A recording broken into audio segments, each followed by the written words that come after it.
আমি আপনি ওটা বলতে পারবো না, ওটা আল্লাহর হাতে কন্ট্রোল রয়েছে, আল্লাহ বলতে পারবেন। তবে আপনি মনে রাখবেন, যদি আপনার মধ্যে ভয় ভীতি কাজ করে, আপনার সঙ্গে আপনার সংসারে যদি ভয় কাজ করে, আপনাকে হুমকি দেয়, ভয়ের আপনার কিনা হুমকি যদি আসে, সরকারে যদি হুমকি আসে রে, তাহলে আপনি বুঝে নেবেন আল্লাহ আমাকে পরীক্ষা করছে। আপনি কেমন ইমানদার ওটা আল্লাহ দেখবে না? আপনি বাজারে হাঁড়ি যখন কিনতে গেছেন তো কলসি কিনতে গেছেন, মারছেন ঠক ঠক ঠক, মানে যেটা ভালো বাজবে ওটা নিবেও, আর যেটা বাজবে না ওটা চলবে না। তা আল্লাহ বলছে ওটাও আমি দেখবো, 5টার মধ্যে গুণান্বিত আছো কিনা ওটা আমি আল্লাহ দেখবো।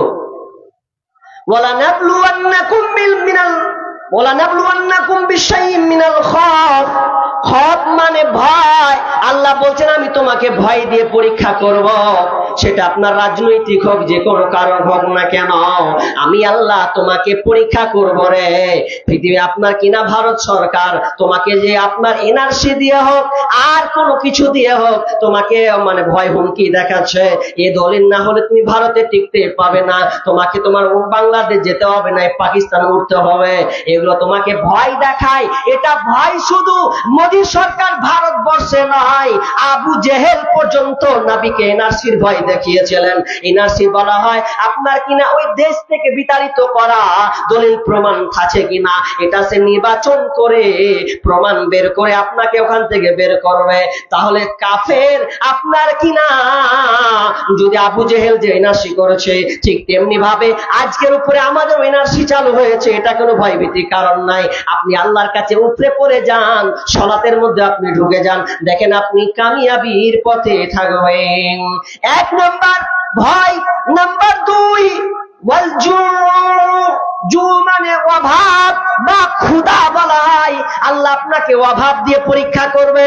আজকে আছে আপনার 5 লাখ টাকা, এটা আপনি খুব আনন্দ আরাম করেছিলেন, কিন্তু আল্লাহ হঠাৎ করে আপনার ওই শান্তিটাকে আল্লাহ অশান্তি করে দিলেন পরীক্ষা করার জন্য। তার মানে আপনার সংসারে অভাব ঢুকিয়ে দিলেন, আপনার বাড়িতে অভাব চলে আসবে, অনটন। আর অভাব আসার কারণে ওরে বান্দারে আল্লাহ বলছে ওরে আমার গোলাম, অভাবের কারণে খবরদার খবরদার হারামে তুই যুক্ত হবি না, ওটা আমি আল্লাহ ট্রাই করছি, পরীক্ষা করছি রে, খবরদার তুই সুদে যাস না। তোকে সুদে ডাকবে, তোকে ঘুষ নিয়ে আলোচনা করবেন, ওইখানে তুই যাবি না। হারাম কাজ যেখানে হবে ওখানে কোন তুই অ্যাকসেপ্ট করবি না, গ্রহণ করবি না, যতই তোর অভাব থাক। আমার আল্লাহ বলছেন আমি তোমাকে অভাব দিয়ে ক্ষুধা দিয়ে আমি আল্লাহ পরীক্ষা করব।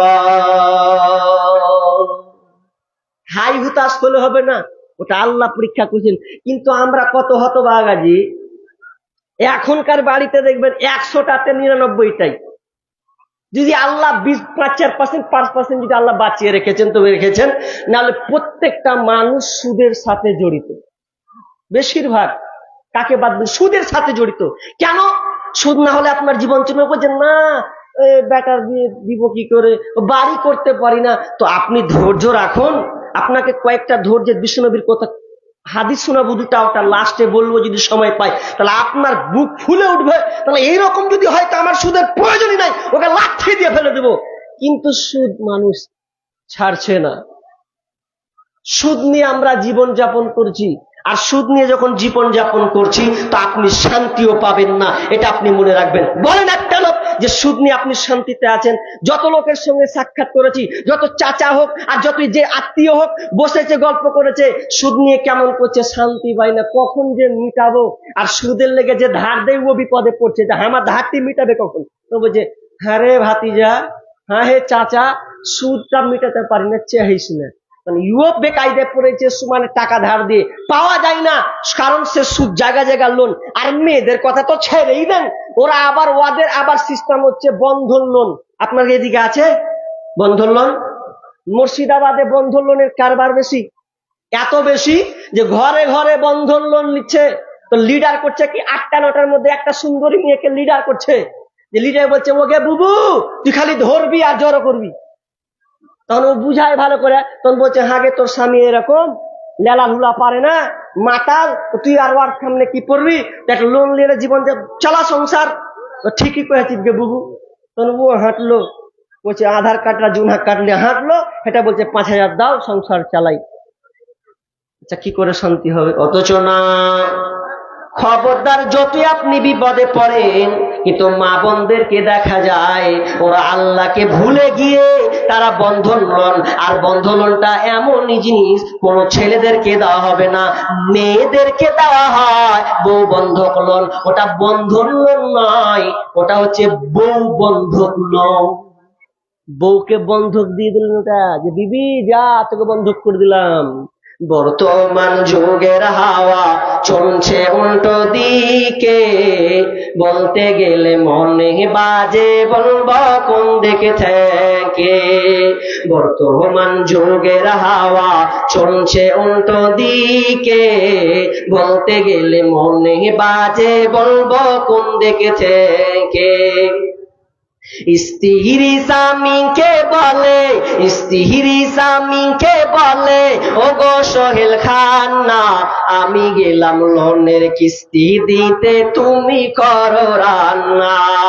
টাইম হয়ে গেছে রান্না, তুমি এখন আমাকে যেতে হবে। স্ত্রী স্বামীকে বলে ও গো সোহেল খান্না, আমি গেলাম লোনের কিস্তি দিতে, তুমি করো রান্না।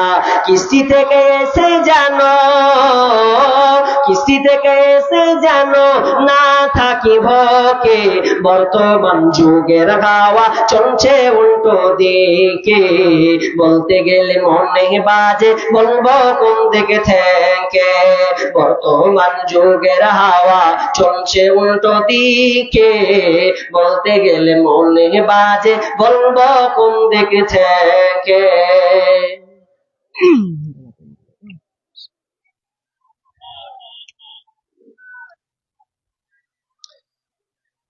আমার আল্লাহ বলেন অনটন আসবে, খোদা তোকে দিব আমি আল্লাহ, কিন্তু তোমাকে পরীক্ষায় পাস করতে হবে। মা বোন, খালা আমার, বেটি আমার, খবরদার আপনি সুদের দিকে যাবেন না। সুদ নিয়ে আপনি কোনোদিন শান্তিতে থাকবেন না। এই বন্ধন লোনকে আজ থেকে আপনি তালাক করে দেন, তওবা করেন আল্লাহর কাছে। দেখেন আল্লাহ আপনাকে পরীক্ষা করবেন, আর পরীক্ষায় যদি আপনি পাস হয়ে যায়, তাহলে আপনার দুনিয়াবি আখেরাত, দুনিয়া এবং আখেরাত দুটাই আপনার কামিয়াব হবে।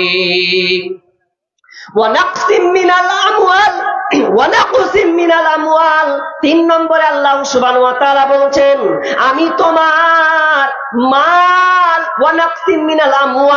মাল নিয়ে আমি পরীক্ষা করব, মাল তোমার ক্ষয়ক্ষতি করে দেব, তোমার মালকে আমি খতম করে দেব। তুমি আজকে 30 বিঘার মালিক, আজকে তুমি আপনার কন্টেল কন্টেলকে ভুট্টা তুমি চাষ করেছো, ধান চাষ করেছো, পাট চাষ করেছো, গম ভুট্টা চাষ করেছো, প্রতি বছর তুমি ভালো লাও, তুমি প্রতি বছর আম তুমি চাষ করো। আমি আল্লাহ এবার তোমার আমকে আমি 6-9 করে দিব রে। তুমি হাই হুতাশ করলেও হবে না। আমি আল্লাহ দেখতে চাই তুমি আমার প্রশংসা করো কিনা। তুমি 5 বছর ধরে আম নিয়েছো, 5 বছর ধরে নিচু নিয়েছো, 5 বছর ধরে তুমি ভুট্টা চাষ করেছো, অনেক অনেক লাভ করেছো। এবার আমি আল্লাহ একবার পরীক্ষা করে দিলাম 2024 সালে, একবার দেখবো তুমি আমার উপরে কতটা আমাকে ভালোবাসো, তোমার মধ্যে ধৈর্য আছো কিনা, তুমি পরীক্ষায় পাস করতে পারবে কিনা। এই জন্য আমার আল্লাহ বলছেন ওয়া নাকসিম মিনাল আমওয়াল, আমি তোমার তোমার তোমার ধন সম্পদ শেষ করে, তোমার মালকে শেষ করে আমি আল্লাহ পরীক্ষা করব।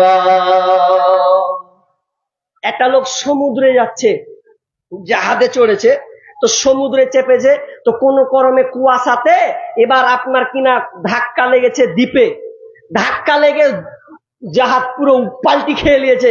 আর পাল্টি যখন খেয়েছে, তো সবাই তো আর বাঁচে না, আল্লাহ যাকে হায়াতে রাখে সে বাঁচে। তো একটা লোক কোন রকম করে বেঁচেও বেচারি দ্বীপে উঠেছে, আর কাউকে পাওয়া গেল না। তো দ্বীপে উঠেছে, দ্বীপে কি আর মানুষ থাকে? কোনো মানুষ নাই। ওকে আল্লাহ কোন রকম বাঁচিয়েছে, তো ও সিজদা দিচ্ছে যে আল্লাহ, আল্লাহ তুমি আমাকে বাঁচালে, তুমি মহা বিপদ, এ থেকে আমাকে বাঁচালে। এ করতে করতে লোকটা 2 দিন যায়, 3 দিন যায়, 4 দিন যায়, 5 দিন যায়, 1 সপ্তাহ যায়। তো 1 সপ্তাহ যেতে যেতে যেতে যেতে খাবার কয়দিন জড়ো করতে পারলে আর খাবার নাই, তো বেচারি তাবু টেঙেছে। তাবু ভালো করে শুনেন, তাবু ঘেটেছে বা তাবু টেঙেছে, সাদা তাবু। এবার তাবু যখন ও টাঙলো তখন বলছে যে মেঘ হচ্ছে, রোদ হচ্ছে, একটু বাঁচবো, দেখি আল্লাহর দয়া হয় কিনা, দেখো তাবুটা কিনে আছে। তো একদিন ও কোনো আগুন ধরাচ্ছে, তো ধরাতে ধরাতে ধরাতে ধরাতে খালি আল্লাহকে বলছে, আল্লাহ তুমি আমাকে এখান থেকে উদ্ধার করো আল্লাহ। তো এর দোয়া করছে, আর এমন সময় তাবুতে ওর আগুন লেগে গেছে। আর যেমনি আগুন লাগাবে আল্লাহকে বলছে, আল্লাহ কাজ কাম পেলে না কহতো। এক তো বিপদের উপরে বিপদ, এবার তাবু দিয়েছে, এও আবার একটা বিপদ। আচ্ছা আচ্ছা ঠিক ঠিক, আচ্ছা আচ্ছা ঠিক আছে। তো তাবুতে চলে গেছে। এবার তাবু যখন পুড়ে গেল, আল্লাহ বলছে, আল্লাহ কাজটা ভালো করলে না, আল্লাহ কাজটা ভালো করলে না, তাবুটাকে আমার পুড়িয়ে দিলে তো আমি কি করে বাঁচবো, কি করব। তখন করতে করতে লোকটা কইছে, মরে তো যাবো, তো এখানে মরি, নিন পারি। নিন পারতে পারতে পারতে পারতে পারতে হঠাৎ করে একদম বন্দর থেকে কিছু লোক আসতে বলছে, কে আছিস রে ভাই। আওয়াজ পেয়ে উঠে গেছে, লোক দিতে গেল রে, লোক কিছু করে এলো, কে খবর দিলে, না ফোন আছে না আর কিছু আছে। তখন বলছে খবর লয়। তখন ও বলছে, ভাই তোরা কেমন করে খবর পালি যে আমি এখানে একলাই আছি, লোক না থাকার কথা। বলছে যে তোমার তাবু যে পুড়ে ধোঁয়া উঠছে, আগুন। তখন বলছে যে এখানে আগুন ধরেছে মানে মানুষ এখানে আছে, নাহলে আগুনটা কি করে লাগলো, নিশ্চয় মানুষ আছে। তো তোমার তাবুটা পুড়লো, ধোঁয়া উঠছে, বুঝতে পারলাম যে কেউ আছে, এই জন্য। তো লোকটা আরেকবার সেজদা দিতে লেগেছে, বলছে আল্লাহ তুমি যা করো তুমি ঠিক করেছো। তখন স্যালেন্ডার হয়ে গেছে, মাবুদ আমার ভুল হয়েছে, তুমি যা ভালো করো। আমার আল্লাহ বলছে তোমার ফসলকে আমি নষ্ট করেছি, আমি আল্লাহ পরীক্ষা করছি, চুপ থাক, বেশি করিস না। ও আনফুস, আল্লাহ বলছেন 4 নম্বর হচ্ছে তোমার জান নিয়ে আমি পরীক্ষা করব। 4 নম্বর আমি তাড়াতাড়ি ছেড়ে দিচ্ছি, তোমার জান নিয়ে আমি আল্লাহ পরীক্ষা করব। জান পরীক্ষা। কত মেয়ে এখনকার ইদানিং দেখতে পাচ্ছি যে স্বামী বেশিরভাগ মারা যাচ্ছে, এটা কালা পরীক্ষা। বেশিরভাগ দেখতে পাচ্ছি এটা আমার নজরে, যে এখন ইয়ং 2টা ছেলের মা 3টা ছেলের মা হচ্ছে, তো স্বামী হারা, স্বামী আর নাই, অ্যাক্সিডেন্ট হোক, মারা হোক, বিদেশে হোক, এখন বেশিরভাগ এই খবরটা দেখতে পাচ্ছি যে অনেক স্বামী হারা হয়ে যাচ্ছে। তো এটা আল্লাহর পরীক্ষা। কেমন পরীক্ষা? উম্মে সালামা, স্বামী হচ্ছে আবু সালামা, এই ঘটনাটা বলে আমি মূল কালেকশনে চলে যাই, এটা দরকার আছে মেয়েদের। উম্মে সালামা, তার স্বামীর নাম হচ্ছে আবু সালামা রাদিয়াল্লাহু তাআলা আনহু। তো আবু সালামার একটা ভালো গুণ, এটা ওর সুন্নাত, কি সাহাবীদের একটা সুন্নাত বৈশিষ্ট্য ছিল, কি যে আল্লাহ রাসূল যখন কিছু শিখাতেন, তো শিখাতে গেলে সাহাবীরা স্ত্রীদেরকে শোনাতেন। আর আমাদের আজকাল উল্টা, প্রত্যেক জুম্মা বছরে 52টা করে খুতবা হয়, এরপরে খুতবাতে আধ ঘন্টা আপনি কি শুনলেন, বিবিকে আপনারা শুনান? বলছে ভাত দে, মানে ভাত যেতে বলছে ভাত দে, ভাত খেতে বসবে এখনো। আরে কি শুনলি ওটা শোনা স্ত্রীকে, বলছে ভাত দে। আর স্ত্রী যদি বাড়িতে যদি কিছু ঝামেলা লেগে থাকে, সোজাই কবে, লেরের বেটা খাওয়ার আগে আগে দেখ তোর গাছে কি করেছে সিমের গাছটি। কি হয়েছে রে? সিমের গাছটি যে কে খেয়ে নিয়েছে, গ্যাপ গ্যাপ করে খেতে বসতো, যে দেখো কার পকড়িতে খেলে। আর বিষয় শুনে গেল ধৈর্যের, তো বিবিকে অন্তত বুঝা যে দেখ দিবি, ধৈর্য ধর, আল্লাহ দিবে, কেটেছি তো কেটেছে। তা না করে নেংটি মেরে, কোন শালা রে, কার বকরিতে খেলে রে? বিবির কথা শুনে ও নেংটি মেরে মারলো, তো ম্যাট্রিক করবে এখন। নিজেও পরিবর্তন হলো না, বিবিকেও পরিবর্তন করলো না, অথচ দরকার ছিল ধৈর্যের আলোচনা শুনলো, বিবিকে বলতে হবে বিবি ধৈর্য ধারণ করো, আল্লাহর ফলাফল ভালো দেবে। কিন্তু না, আবু সালামা রাদিয়াল্লাহু তাআলা আনহু যখনই বাড়ি আসতেন, উম্মে সালামাকে আল্লাহ রাসূল যেগুলো শিখাতেন ওগুলো বলতেন। একদিন তিনি বাড়ি আসছেন, মা বোনেরা ভালো করে শোনেন, বাড়ির মুসলিম শরীফের হাদিস, যখন তিনি বাড়ি আসলেন, বাড়ি আসার আপনার আনন্দ মুচকি মুচকি হাসে। বেবি বলছেন, স্বামী আমার আজকে আপনার মনটা এত হাসি কেন, আপনার মনটা এত উজ্জ্বল কেন দেখা যায়? বলছে বেবি রে, এমন একটা জিনিস, এমন একটা পাওয়ারফুল দোয়া আজকে শিখেছি, যে শিখলে তুমি যদি শিখে রাখো তো আল্লাহ তাআলা এর বিনিময়ে উত্তম বিনিময় দান করবেন। বিবি বলছেন, স্বামী বলেন কি দোয়া? তখন আবু আবু সালামা বিবিকে শিখাচ্ছেন, যখন তোমার মুসিবত আসবে, যখন তোমার বাড়িতে বিপদ আপদ আসবে, তখন তুমি দোয়া করবে ইন্না লিল্লাহি ওয়া ইন্না ইলাইহি রাজিউন। তারপরে কি বলবে? বিশ্বনবী একটা দোয়া শিখালেন, আল্লাহুম্মা আজুরনি ফি মুসিবাতি ওয়াখলুফ লি খায়রাম মিনহা। দোয়া শিখালেন, বিবি মুখস্থ করে দিলেন যে আমাকে দোয়া শিখালেন, মুখস্থ হয়ে গেল। এবার মুখস্থ হওয়ার পরে কিছুদিন যেতে না যেতে যেতে যেতে যেতে হঠাৎ করে রেওয়াত দুই রকম আছে। একটা রেওয়াত বলা হচ্ছে যে কে একটা খবর নিয়ে আসছে। কি খবর? যে শুনছো উহুদের ময়দানে আবু সালামা শহীদ হয়েছে। এ খবর নিয়ে দৌড়ে নিয়ে আসে। আর সঙ্গে সঙ্গে যখন দুঃখ প্রকাশ হলো, যখন বিপদ ঘটলো, তিনি দুআ করে দিলেন কি? ইন্না লিল্লাহি ওয়া ইন্না ইলাইহি রাজিউন। কিন্তু আমরা হতভাগা মানুষ মনে করছি মানুষ মরলেই খালি এটা দোয়া বলতে হয়। না না, মা বোন মানবো, মানুষ মরলে বলতে হয় না। আপনার বাড়িতে যে কোনো বিপদ আসুক না কেন, বালা মুসিবত যখনই আসবে, তখনই আপনি ইন্না লিল্লাহি ওয়া ইন্না ইলাইহি রাজিউন পড়বেন। কিন্তু আমরা দেখতে পাই স্বামী গেল, বেটা গেল, বাপ গেল, মা গেল, খালি হাইতাস করছে, বাপ নেই কি করে থাকবো রে, কে খাওয়াবে রে।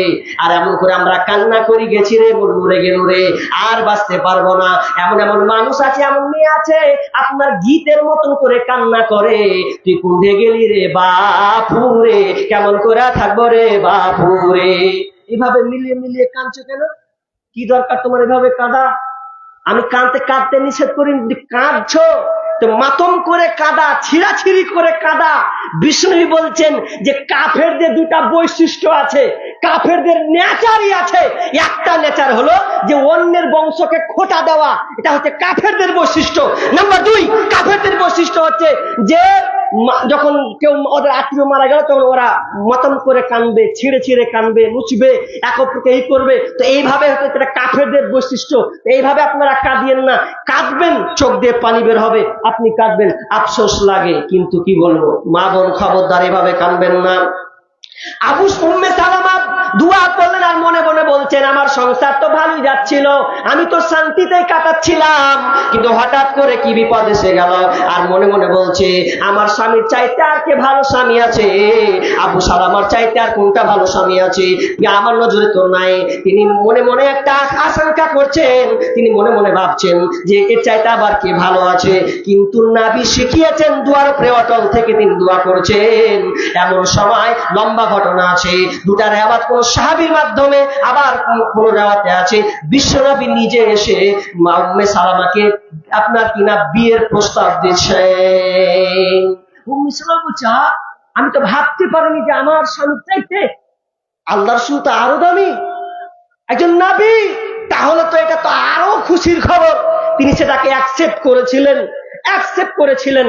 তাহলে মা বোন, আপনি দিশেহারা হলে হবে না, আপনি দোয়া করুন, আল্লাহর উপরে ভরসা রাখুন, আল্লাহ আপনাকে দিবেনই দিবেন। আমি শেষের পর্যায়ে চলে যাচ্ছি, সেটা হচ্ছে আদায় করবো না ছেড়ে দেবো, কি করবো?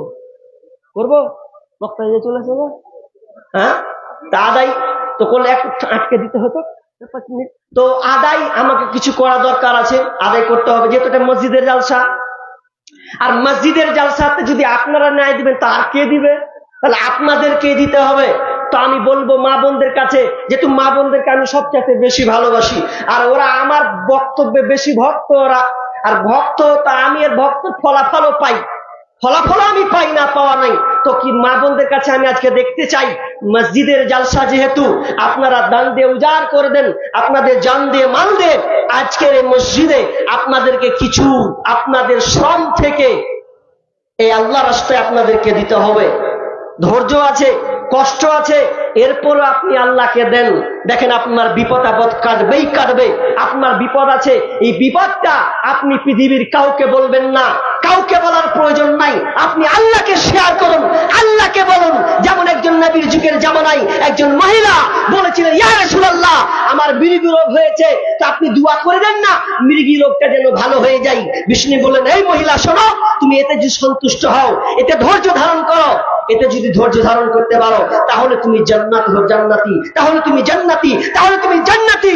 এবার মহিলা বলছেন, ইয়া রাসূলুল্লাহ, আমি বুঝলাম, কিন্তু একটা দোয়া করে দিতে হবে, যেই দোয়াটা সেটা হচ্ছে এই যে আমার মৃগী রোগ, আর মৃগী রোগ এমনই নিজের শরীরকে আমি কন্ট্রোল করতে পারি না, অতএব আপনি দোয়া করে দেন যাতে আমার শরীর থেকে কাপড় না খুলে যায়, যেন আমার পর্দার সঙ্গে আমি থাকতে পারি, এইটা যেন থাকে, এই দোয়াটা আপনি আল্লাহকে করে দেন। দেখেন মা বোন, তাহলে একজন মহিলা কেমন আল্লাহওয়ালি মহিলা, সে জান্নাতের জন্য, সে জান্নাত যেতে চায়, রোগ থাক, আল্লাহর সঙ্গে তার মানে তার সম্পর্কে লিঙ্কটা থেকে গেল, এটা মানুষের সঙ্গে আর থাকলো না।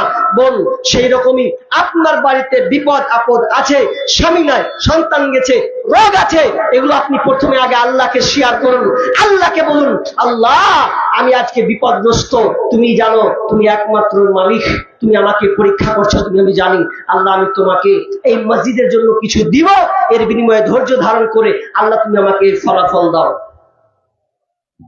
একজন মহিলা, এই ঘটনাগুলো অনেক লম্বা লম্বা ঘটনা আছে, যে সাদকা দেওয়ার কারণে, দান দেওয়ার কারণে অনেক রোগ ভালো হয়ে গেছে। এরকম কোন মা বোন আছেন যে 1000 টাকা দেনেওয়ালা 10 জন মা বোন আছেন, 10 জন, আমি বেশি আদায় করব না, 10 জন মেয়েদের কাছে চাইবো, বাপজি আপনাদের কাছেও চাইবো, যেই বেলাল রাদিয়াল্লাহু তাআলা আনহু তারা দিতে পারেননি, কিন্তু ইসলামকে বিজয় করার জন্য তারা কত যে ত্যাগ তিতিক্ষা করতে হয়েছে তাদেরকে। তো আপনারা বলেন, একজন লোক বলেন আল্লাহর রাস্তে 10,000 টাকা দেনেওয়ালা একটা এই মসজিদের জন্য, না হয় একটা 5,000 টাকা, আল্লাহর রাস্তে 10,000 একটা চেয়েছি, নয় 5,000 একটা কলম, আমি একটু পরে নেমে যাব, দুজনে আরো বাঘা বাঘা আলেম রয়েছেন, তো আমি একজন ছোট মানুষ, আসলেই ছোট, দেখতেও সব দিক দিয়ে ছোট, এই জন্য ছোট মানুষ হিসাবে আমি আপনাদের কাছে আবদার রাখছি, একজন মুসাফির হিসাবে, একজন 5,000 টাকা দেনেওয়ালা, নয় বলেন 10 জন 1,000 টাকা দেনেওয়ালা, তার জন্য আমি দোয়া করব। 4টা মিনিট আমি সময় নিব, এই 4টা মিনিটের মধ্যে এই হতভাগার হাতে দিবেন। একজন আছেন, আপনি তো জানেন যে আজকে মসজিদের জালসা, আপনি জানেনই মসজিদের জালসা, অতএব এই মসজিদে জালসা হিসেবে যখন জানেন, যদি আপনার মনে হয় যে আমি এটা টার্গেট করে নিয়ে এসেছি, তো বলেন টার্গেট আপনি কত নিয়ে এসেছেন, ওটাই আপনার দেখবো আজকে। না বসে থেকে 10টা লোক বলেছি 1,000 টাকা দিয়ে হবে না। মা বোন, আপনাদের চেয়েছি 10 জন, যদি না হয় 500 টাকা, আপনার জন্য আমি খাস করে দোয়া করব। এতটা লোক আছেন, একজন বলেন আল্লাহর রাস্তে মেহেরবানি, আল্লাহ আপনার কমতি দেবেন না, বরঞ্চ আপনি আল্লাহকে দেন, আল্লাহ আপনাকে দেবে। আপনার মাল নষ্ট করেছে, আল্লাহ আপনাকে মাল দেবে। আপনি বলছেন মৌলভী সাহেবের ফলন ভালো হয়নি, আরে ফলন ভালো হওয়ার জন্য আজকে আপনি অন্তত মসজিদে দেন, আল্লাহ আপনার দেখবে দিল তাজা, যে বিপদগ্রস্ত হওয়ার পরেও বান্দা আমাকে আজকে দিয়েছে, কেউ জানবে না। আপনি শুধু চুপে চাপে দিয়ে নাম বলতে হবে না। বলেন একজন আল্লাহর রাস্তে নাই 1,000 দেনেওয়ালা, আল্লাহর রাস্তে নাই, নাই কে বললে আছে, খালি মনে মনে ভাবছে এখানে দিব না, এরকম ভাবছেন নাকি? যদি চটচট দিয়ে দেন তো আরো ভালো, চটচট দিয়ে দিলে সব চাইতে বেশি ভালো, আপনি আলোচনা ভালো করে শুনতে পাবেন। একজন আল্লাহর রাস্তে বলেন 1,000 দেনেওয়ালা, যদি না আছে আপনি বলেন নাই, আমি ইনশাআল্লাহ নাম লিখিয়ে দিব, 1,000 দিয়ে দেবো। একটা 5,000 কলম চেয়েছি আল্লাহর রাস্তে, ভাই নেই। এরকম মানুষের বৈশিষ্ট্য আছে, জানে মানুষ দিবে না, বলছেন দেয়, এক জায়গাতে টাকা ঢালবে তো ঢালবে, কুঝে সালা সবই নিয়ে এলে জানটা বাঁচা, এরকম হয়। এমন সময় আছে যে মানুষ দিতে বাহাদুর, বেটার যদি কিছু হয়ে যায়, লোলা হাত ভেঙে গেল, টাকা কুন্ডে থেকে বের হবেই টাকা, তো ঠিক উড়া গেল। নইবা দেখবেন মানুষের নিয়ম আছে কি, আলেম ওলামা যদি টাকা চাই তো সহজে টাকা বের হয় না, 5 বার ভাবনা চিন্তা করে দিব কি দিব না। আর ডাকাতের হাতে যদি পড়ে যায় তো আল্লাহর কসম বলবে না যে দিব না। ডাকাতের হাতে যখনই পড়ে যাবে, আর গলাতে যেমনি পড়ে ছুরিতে সালা যেতে হবে, লে বাপ সব লে জানটা বাঁচা, তখন জানটা বাঁচা, পকেটে মোবাইল টোবাইল যা আছে সব লে, মানে এখন ওকে বাঁচতে হবে। এটা কত গুরুত্ব সঙ্গেও করে। তো ঠিক তেমনি ভাবে যদি আখিরাতের বিষয়টা ভাবতো যে আমাকে পাকড়া হতে হবে, সেদিন তো আপনি মালধন টাকা আপনি নিয়ে যাবেন না, সব রেখে যাবেন, ছেলে মেয়ে সব আনন্দ ফুর্তি করবে, আপনাকে নিয়েও ভাববে না। সালাম, কত আছে বাবু? 1000 টাকা আর 10 টাকা এদিকে প্লাস। মাশাআল্লাহ। কি নাম? হ্যাঁ, কি বললো? ইদ্রিস। মাশাআল্লাহ। চাচা ইদ্রিস তিনি দিয়েছেন এই মসজিদের জন্য 1010 টাকা। আল্লাহুম্মা সাল্লি আলাইহি আল্লাহুম্মা বারিক আলা হায়াকালা বারাকাল্লাহ। আল্লাহ তুমি দানকে আল্লাহ কবুল করে নাও। আল্লাহ যে উদ্দেশ্যে দিয়েছে আপনি আশা পূর্ণ করো। বাবা মায়ের জন্য, বাবা মায়ের জন্য দিয়েছেন 500 টাকা। আল্লাহুম্মা সাল্লি আলাইহি আল্লাহুম্মা বারিক আলা হায়াকালা বারাকাল্লাহ। রব্বুল আলামিন একজন 1010 টাকা, একজন 500 টাকা। আল্লাহ মা বাপের জন্য দোয়া চেয়েছেন। আল্লাহ জানি না তোমার কাছে হাজিরে আছে, জানি না কি হারাতে আছে। রব্বুল আলামিন অন্ধকার ঘর, আল্লাহ সাপ বিছুর ঘর। কি নাম? বারিক আনসারি। বারিক আনসারি 1020 টাকা দিয়েছেন। আল্লাহুম্মা সাল্লি আলা মুহাম্মাদ বারিক আলাইহি হায়াকাল্লাহ বারাকাল্লাহ ফি হালিকা ওয়া মালিকা। আর একজন দিয়েছেন 500 টাকা। আল্লাহুম্মা সাল্লি আলা মুহাম্মাদ বারিক আলাইহি। আল্লাহ তুমি দানকে কবুল করে নাও। যে উদ্দেশ্যে দিয়েছে আল্লাহ তুমি আশা পূর্ণ করে দাও। আল্লাহ তুমি বালা মুসিবত দূর করে দাও, রুজি রোজগারে বরকত দাও। আল্লাহ তাদেরকে তুমি সহি সালামতে রাখো। আমিন সুম্মা আমিন। মানুষ কই যায় রে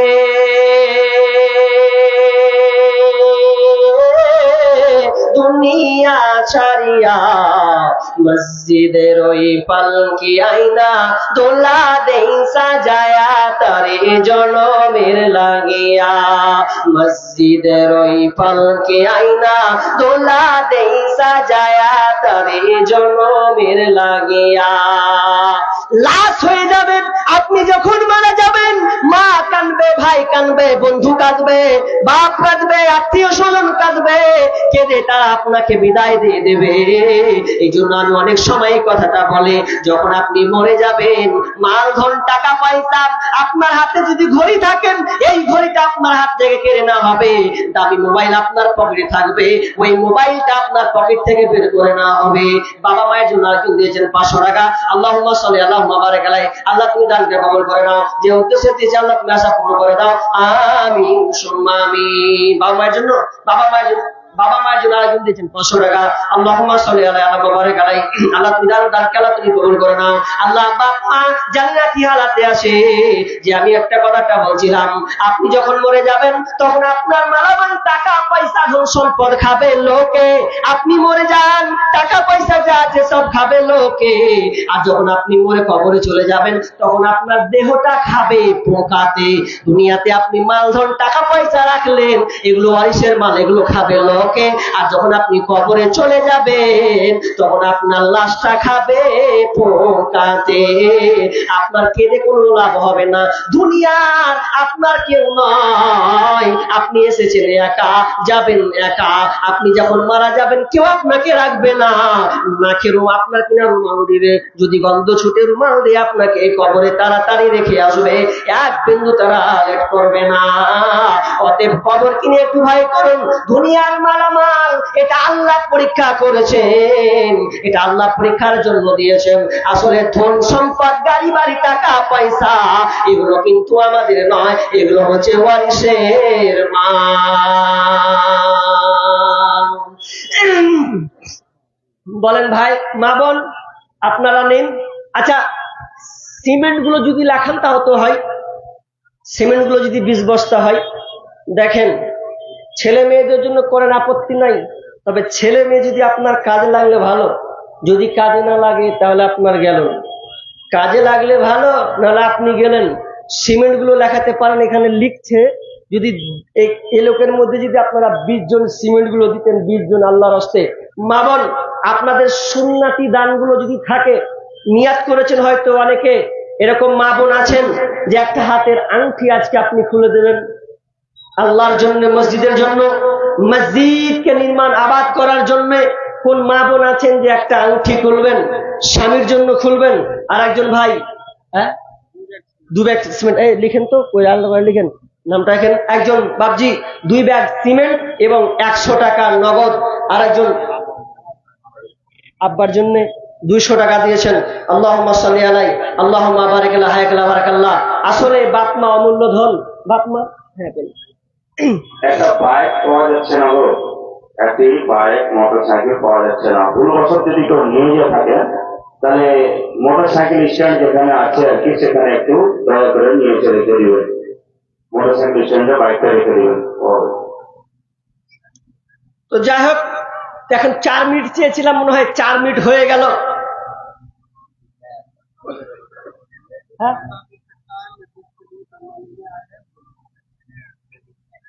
ও আচ্ছা, ও মেয়েদের দিকে গেছেন, তা আপনারা লিখিয়ে দেন। ওখানে গেছে 400 500।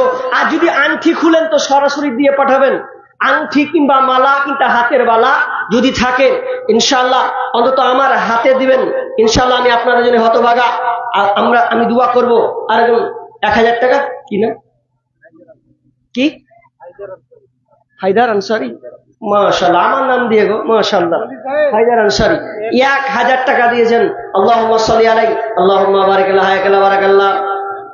1000 টাকা দিয়েছেন। আল্লাহ, আল্লাহ তুমি আল্লাহকে দান করে নাও, দান কবুল করে নাও। যে উদ্দেশ্যে দিয়েছে আল্লাহ তুমি আশা পূর্ণ করে দাও, রুজি রোজগারে বরকত দাও, বালা মুসিবত দূর করে দাও। আমিন সুম্মা আমিন। মা বোন বলেন তাড়াতাড়ি। আকাশ হতে নাই রে চন্দ্র, কি করিবে। ফোন পে দিয়েছে, মাশাআল্লাহ। 400 টাকা বাকি, 100 টাকা নামটা লিখে দেন তো, মাশাআল্লাহ। 5000 টাকা বেনামিতে 5000 টাকা। লিল্লাহি তাকবীর। আরে ভাই, দিন নাই দিবেন তো মুখে তালাটাও কি মেরে রাখবেন? একবার দেন, একবার লাগান না গো, ঠিক বের হবে। বের হবে না মানে বের হবে। নাই আছে তো তাক মুখে তো কথা আছে, এটা তো তালাটা বন্ধ করা নাই তো। ফোন পে 5000 টাকা দিয়েছেন বেনামিতে। আল্লাহুম্মা সাল্লি আলাইহি, আল্লাহুম্মা বারিক আলা হায়াকাল্লাহ বারাকাল্লাহ ফি হালিকা ওয়া মালিকা। আল্লাহ তুমি দানকে আল্লাহ তুমি কবুল করে নাও। আল্লাহ যে উদ্দেশ্যে দিয়েছে আল্লাহ তুমি আশা পূর্ণ করে দাও। আল্লাহ বালা মুসিবত দূর করে দাও। আল্লাহ রুজি রোজগারে বরকত দাও। আল্লাহ তুমি তাদেরকে সহি সালামতে রাখিও। আমিন সুম্মা আমিন। আমরা হইলাম মাটির মানুষ, আমরা হইলাম মাটির মানুষ, মাটি হবে বিছানা। অন্ধ ঘরে নাই রে বাতি, খালি হাতে যাইও না। অন্ধ ঘরে নাই রে বাতি, খালি হাতে যাইও না। আমরা হইলাম মাটির মানুষ, মাটি হবে বিছানা। অন্ধ ঘরে নাই রে বাতি, খালি হাতে যাইও না। অন্ধ ঘরে নাই রে বাতি, খালি হাতে যাইও না। দানের এটা বহাল হচ্ছে না।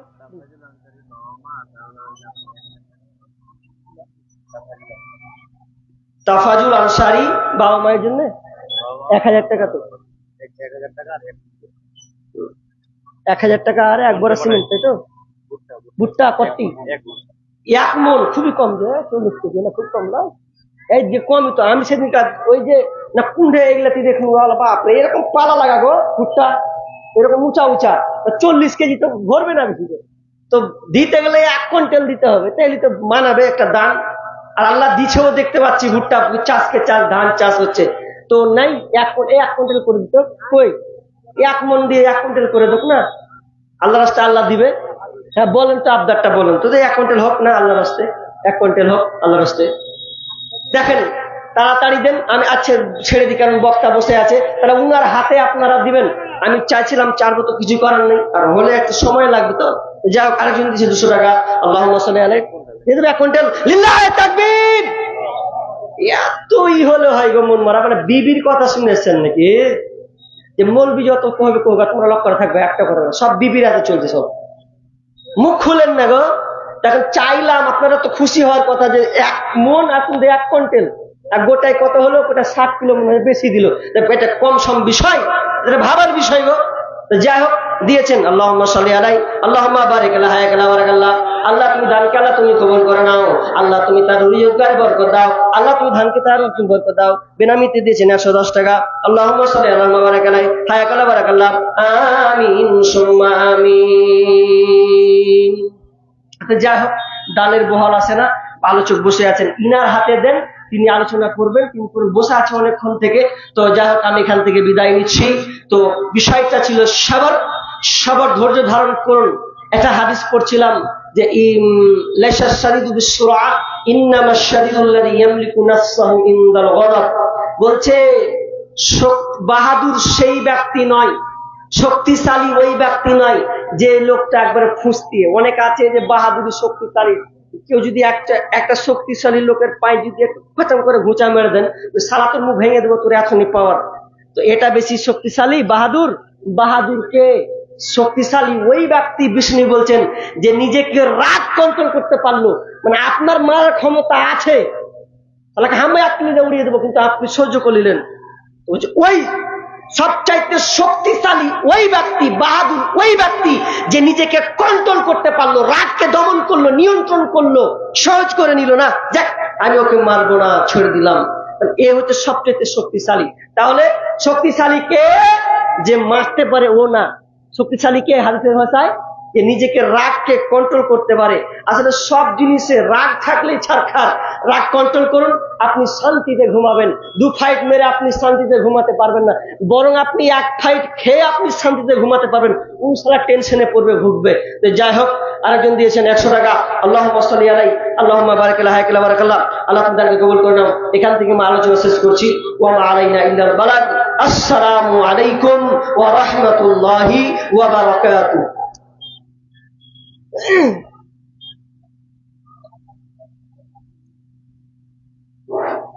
शुक्रान जज़ाकल्लाहु खैरन व अहसन जज़ा।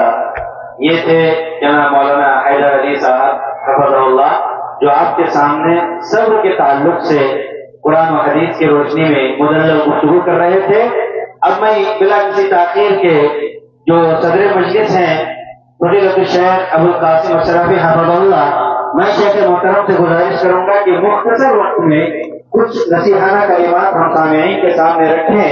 शायद कहता है कि शुक्रिया तेरा, तेरे आने से रौनक तो बढ़ी, शुक्रिया तेरा, तेरे आने से रौनक तो बढ़ी, वरना ये महफिल जज्बात अधूरी रहती। आपके सामने फज़ीलत शेख अबुल कासिम अशरफी हफ़िज़हुल्लाह। मैं इधर जो ख़वातीन बैठी हुई हैं, जो औरतें इधर बैठी हुई हैं, मैं आप लोगों से गुजारिश करूंगा कि आप लोग आगे आकर के जगह ले लें, या तो बीच में रास्ता छोड़ दें। जो बाद में ख़वातीन आ रही हैं उनको इधर आने में तकलीफ हो रही है। मैं गुजारिश करूंगा कि आप लोग आगे आकर के बैठ जाएं। अस्सलामु अलैकुम व रहमतुल्लाहि व बरकातुहु। बिस्मिल्लाह वस्सलातु वस्सलामु अला रसूलिल्लाहि व बअद। फ़क़द क़ाल अल्लाहु तआला फ़िल क़ुरआनिल मजीद अऊज़ु बिल्लाहि मिनश शैतानिर रजीम व यु'थिरूना अला अनफुसिहिम वलाउ काना बिहिम ख़सासा। সম্মানিত মঞ্চে উপস্থিত উলামায়ে কেরাম, দূর দূরান্ত থেকে আগত ইসলাম দরদি, ইসলাম পিপাসু ভাতৃমণ্ডলী, পর্দার আড়ালের মা ও বোনেরা, আল্লাহ পাক রব্বুল আলামিনের যাবতীয় প্রশংসা, যিনি আমাদের সকলকে উক্ত জালসায় কাউকে বক্তা, কাউকে শ্রোতা এবং কাউকে তার ব্যবস্থাপনার জন্য উপস্থিত হওয়ার তৌফিক দান করেছেন। আলহামদুলিল্লাহ। কোটি কোটি শান্তির ধারা অবতীর্ণ হোক আখির নবী মুহাম্মদ আরবি সাল্লাল্লাহু আলাইহি ওয়াসাল্লামের প্রতি। আল্লাহুম্মা সাল্লি আলাইহি, আল্লাহুম্মা বারিক আলাইহি। সময় অতি অল্প, অতি সংকীর্ণ। আমাদের পরবর্তী বক্তা যিনি আছেন তিনি স্টেজে উপস্থিত। আমি আপনাদের সামনে লম্বা আলোচনা করব, দীর্ঘায়ী আলোচনা করব। তাতে আমি মনে করি যে একজন মেহমানের সামনে সময় নিয়ে একটু বেয়াদবি হবে। তথাপি আমি একটু ক্ষমা চেয়ে নিচ্ছি। শুধু 5-7 মিনিট আপনাদের সামনে কিছু কথা বলবো। আমাদের নবী মুহাম্মদ আরবি সাল্লাল্লাহু আলাইহি ওয়াসাল্লাম তিনার বংশগত পরিচয়, তিনি কুরাইশি, তিনি হাশমি। উনার দাদর আব্বা হাশিম বানু নাজ্জারে বিবাহ করেছিলেন, যেটা আনসারীদের একটা গোত্র বা একটা গোষ্ঠী, কবিলায়ে বানু নাজ্জার। তাতে বলা হয় যে আল্লাহ পাকের নবীর নানির বা নানার রিশতা আনসারীদের মধ্যে ছিল। আসলে আজকের এই জালসায় আমাকে কিছু আনসারীদের পরিচয় পরিচিতি নিয়ে কথা বলার জন্য আমন্ত্রণ জানা হয়েছে।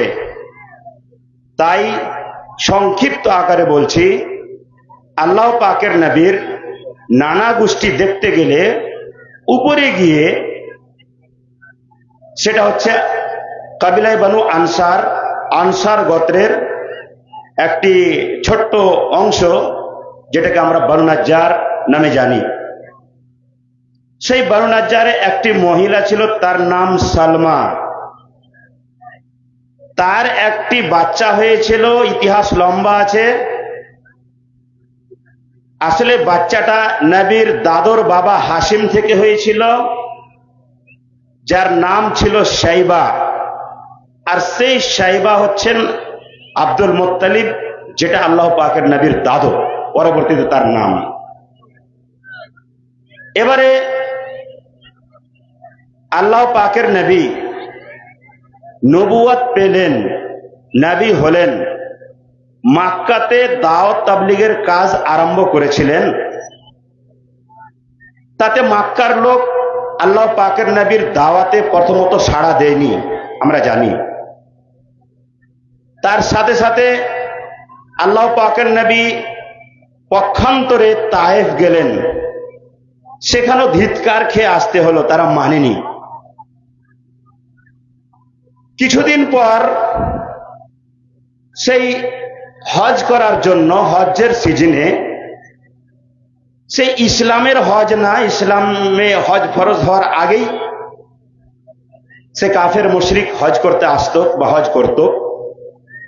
মদিনা থেকে কিছু জন হজ করতে এসেছিল, তার মধ্যে 6 জন ইসলাম কবুল করেছিলেন এবং ওনারা আল্লাহ পাকের নবীকে বলেছিলেন যে আমরা আমাদের গোষ্ঠীতে গিয়ে, মদিনাতে গিয়ে আমরা ইসলাম ধর্ম প্রচার প্রসার করব। যাই হোক, ইসলাম প্রচার প্রসার করার ফলে হিজরতের 2 বছর আগে 12ই নববী, সেখানে 12 জন, সেই আগের 6 জন আবার উপরন্ত 6 জন মিলে 12 জন আল্লাহ পাকের নবীর কাছে এসে বায়াত করেছিলেন, শিরক করব না, চুরি করব না, ডাকাতি করব না, রাহাজানি করব না, এসব জিনিসগুলোর উপরে, যেটা বায়াতে আকাবা নামে পরিচিত, আমরা জানি ইতিহাসের পাতায়।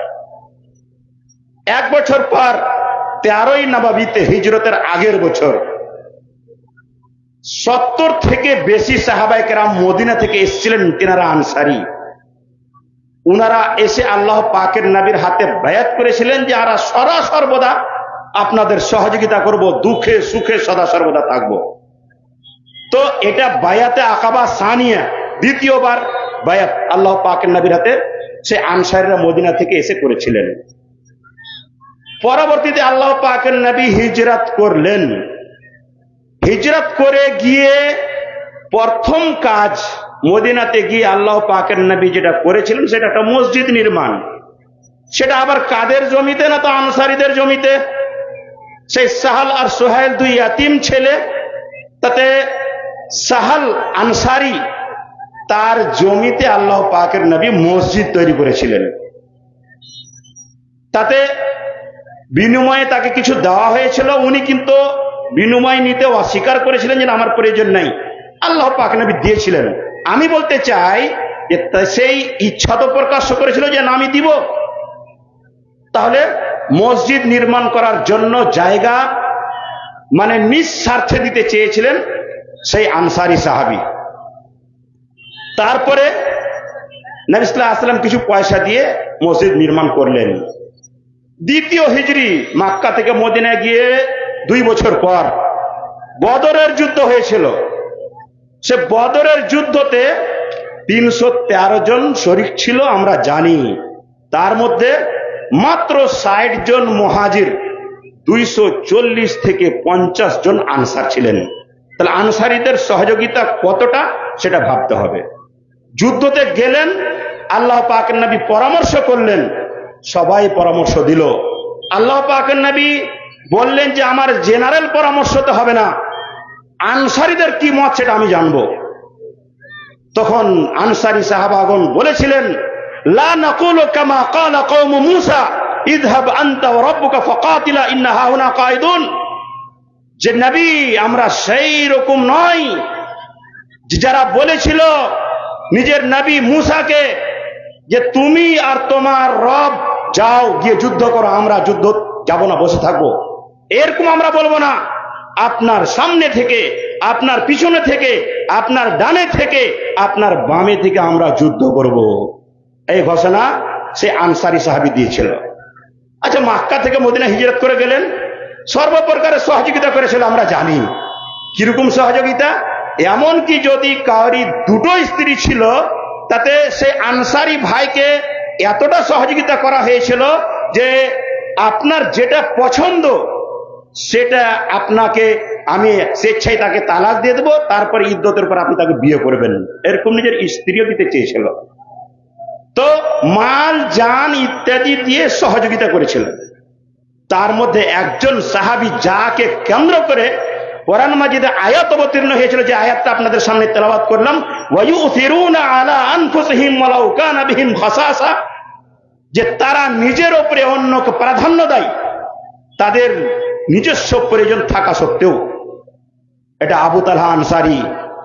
তার বাড়িতে নবীর কিছু মেহমান উপস্থিত হয়েছিল, আসলে তার আসহাবে সুফার মধ্যে ছিল, দ্বীনি শিক্ষা অর্জন করতে গিয়ে নবীর বাড়িতে খাবার খেতে গিয়েছিল। যাই হোক, আনসারী বাড়িতে ছিলেন, খেতে খাবার ছিল না, অল্প। তাতে কি করা হয়েছিল? সেই স্ত্রীকে জিজ্ঞাসা করার পর জানতে পারলেন আবু তালহা যে কিচ্ছু নাই, শুধু অল্প আছে বাচ্চার খাবার সামান। তাতে আবু তালহা আনসারী স্ত্রীকে বললেন, সাহাবীকে আল্লাহ পাক নবী বেশি দিয়েছিলেন, তার কারণ যে তাদের অবস্থা দুর্বল ছিল। কিছু আনসারী সাহাবীতে আনাগোনা হতে লাগলো, যুদ্ধের ক্ষেত্রে আমরা আর পাওয়ার ক্ষেত্রে মুহাজির। নবী সাল্লাল্লাহু আলাইহি ওয়াসাল্লামকে এই কথা হযরত আব্দুল্লাহ ইবনে মাসউদ রাদিয়াল্লাহু তাআলা আনহু জানিয়ে দিয়েছিলেন। কি জানিয়েছিলেন? যে এরকম ধরনের কথা আনসারীরা বলছে। আব্দুল্লাহ ইবনে মাসউদ নিজে বলে দিলেন তাদের সামনে যে আমি কিন্তু জানাবো, অভিযোগ করব, এটা আমার গীবাত হবে না। যাই হোক, জানালেন।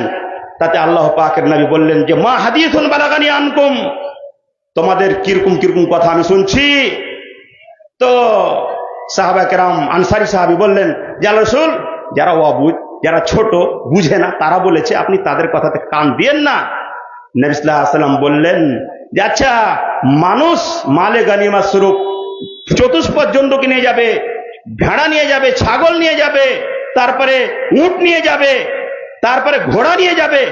ওয়াতারজিউনা বিরাসূলিল্লাহ ইলা রিহালিকুম, তোমরা আল্লাহ পাকের নবীকে সঙ্গে নিয়ে যাবে, এটা কি তোমাদের জন্য ভালো নয়?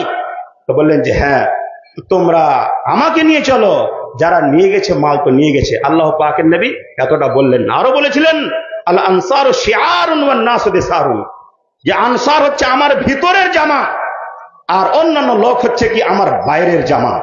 আনসারটা আমার অতি কাছের। বললেন যদি কোন রাস্তা দিয়ে মুহাজির চলে আর কোন রাস্তা দিয়ে আনসার চলে, আমি মোহাম্মদ আনসারের পথ অবলম্বন করবো, তাদের সাথে, তাদের আমি পথে আমি চলবো। যাই হোক, এতটা আনসারের ফজিলত, কিন্তু আমরা সেই জিনিসগুলোকে ভুলে গেছি। সেই একটা ছোট্ট জিনিস মনে চলে আসলো, গাজওয়ায়ে বাদারি। কি হয়েছিল? যখন মোবারাজাত হলো, সামনাসামনি যুদ্ধ হলো, 3 জন কাফের বেরিয়েছিল আল্লাহ পাকের নবী তাদের মোকাবেলাতে যে প্রথম তিনজনকে তৈরি করেছিলেন, হযরতে আউফ, হযরতে মুআউযিজ, আর একজন ছিলেন, তিনারা সব আনসারী ছিলেন। যুদ্ধের জন্য প্রথম সারিতে আল্লাহ পাক নবী তাদেরকে রাখতেন। তাদের ঈমান স্পিরিট ছিল। কিন্তু কুরাইশ বলেছিল যে এদের সঙ্গে আমাদের কোনো সম্পর্ক নাই, আমরা আমাদের লোক চাই। তখন আল্লাহ পাকের নবী আলীকে বললেন, হামজাকে বললেন, আর ওবায়দাকে বলেছিলেন। ইতিহাস বলছে। যাই হোক, আমি সময় লম্বা করতে চাই না। আমি বলতে চাইছি যে আনসারীদের ফজিলত, মান মর্যাদা, মান সম্মান অনেক আছে, কিন্তু আমরা সেটাকে জানছি না, আর আমরা সেটা নিজের মধ্যে নিয়ে আসছি না। ওই জন্য ইকবাল বলেছিল, तुझे आबा से अपनी निस्बत हो नहीं सकती कि तू गुफ्तार वो किरदार तू साबित वो सैयारा। অর্থাৎ তোমার যে পূর্বপুরুষ ছিল, সেই আনসারী যে ছিল, তাদের মধ্যে তোমাদের মধ্যে অনেক তফাৎ। কিরকম তফাৎ? তোমাদের সাথে ওদের কোনো তুলনাই নেই। তারা বলতো না, কাজ করত। তোমরা বলছো, ওরা করেছে। তোমরা এক জায়গায় অস্তিত্ব, তোমরা এক জায়গায় স্থির, তারা এক জায়গায় স্থির না। তারা ইসলামের খাতিরে বিভিন্ন জায়গাতে তারা ছুটে বেড়ান লোক। যাই হোক, আমি আর আলোচনাকে লম্বা করতে চাইছি না। অতএব আমাদের সম্পর্ক, আমাদের তাল্লুক সেই আনসারীদের সাথে, তাহলে আমাদেরও সেই আনসারীদের সিফাত আমাদের মধ্যে নিয়ে আসতে হবে। আল্লাহ রাব্বুল আলামিন যেন প্রত্যেক ক্ষেত্রে, মসজিদ বানানোর ক্ষেত্রে আর দান ধ্যানের ক্ষেত্রে, সাহাবা কেরামদের মধ্যে বিশেষ করে যে আনসারী যেভাবে সহযোগিতা করেছেন, আমাদেরও সহযোগিতা করার আল্লাহ রাব্বুল আলামিন যেন আমাদের তৌফিক দান করেন। আমিন। আসসালামু আলাইকুম ওয়া রাহমাতুল্লাহি ওয়া বারাকাতুহু। वालेकुम अस्सलाम व रहमतुल्लाहि व बरकातुहू। ये थे सदर मजलिस फजीलतुल शेख अबुल कासिम असलफी हफिज़हुल्लाह, जो आप तमाम सामईन के सामने, आप अंसार भाइयों के सामने अंसार की फजीलत पर गुफ्तगू कर रहे थे। यकीनन शेख मोहतरम ने एक तारीखी हक़ाइक़ को मुख्तसर अंदाज में आपके सामने रख दिया। अल्लाह ताला से दुआ गो हूँ कि अल्लाह ताला हमें अंसार की हकीकत को समझने और अंसार की जो सच्चाई है, उन सच्चाइयों को अपने अंदर पैदा करने की तौफीक अता फरमाए। मुझे ऐसा लगता है कि हमारे सामईन जो है ये सो चुके हैं। अब मैं चाहूंगा कि इस सोए हुए महफिल को जगाया जाए। उसके लिए झारखंड से एक मेहमान मुकर्रम फजीलतुल शेख शमसुल हक इस्लाही साहब मौजूद हैं। मैं शेख मोहतरम को इस शेख के साथ दावत दूंगा कि लबों से फूल झड़ते हैं जब ये नात पढ़ते हैं, लबों से फूल झड़ते हैं जब ये नात पढ़ते हैं, ज़बान की सुर्ख कैंची से हजारों दिल कतरते हैं। मेरी मुराद फजीलतुल शेख शमसुल हक इस्लाही आपके सामने।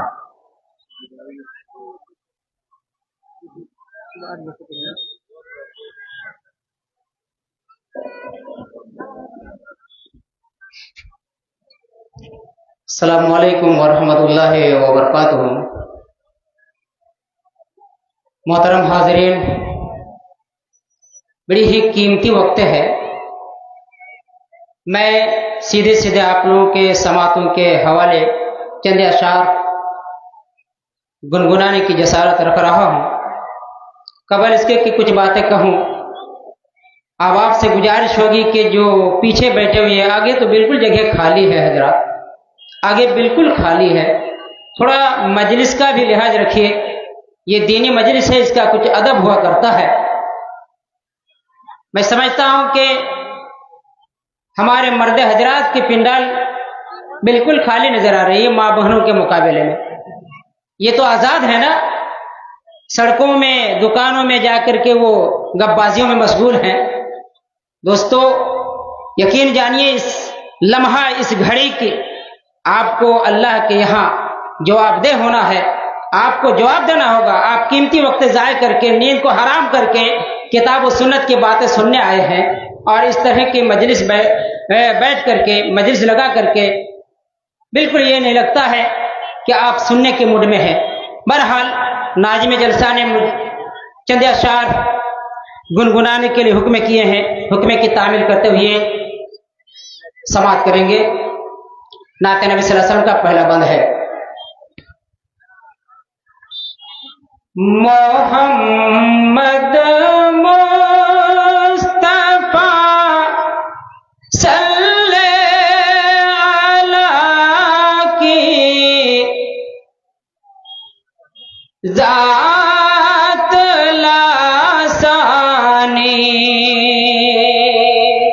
सल्लल्लाहु अलैहि वसल्लम। मोहम्मद मुस्तफा सल्ले अला की जात लासानी। मोहम्मद मुस्तफा सल्ले अला की जात लासानी। मोहम्मद मुस्तफा सल्ले अला की जात लासानी।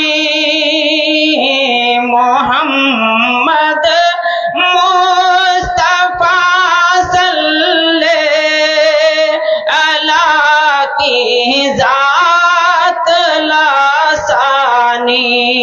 आप बेस को घटा दीजिए, आवाज खींच रही है।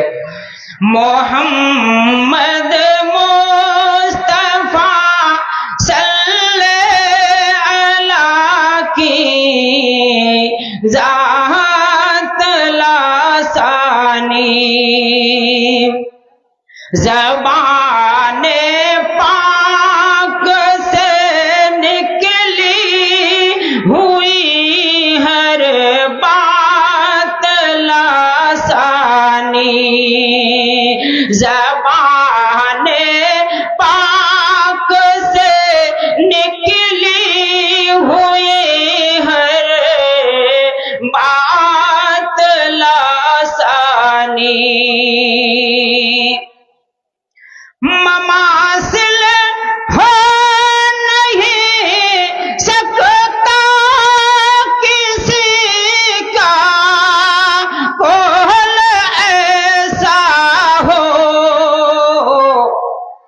ममासिल हो नहीं सकता किसी का कोल ऐसा हो।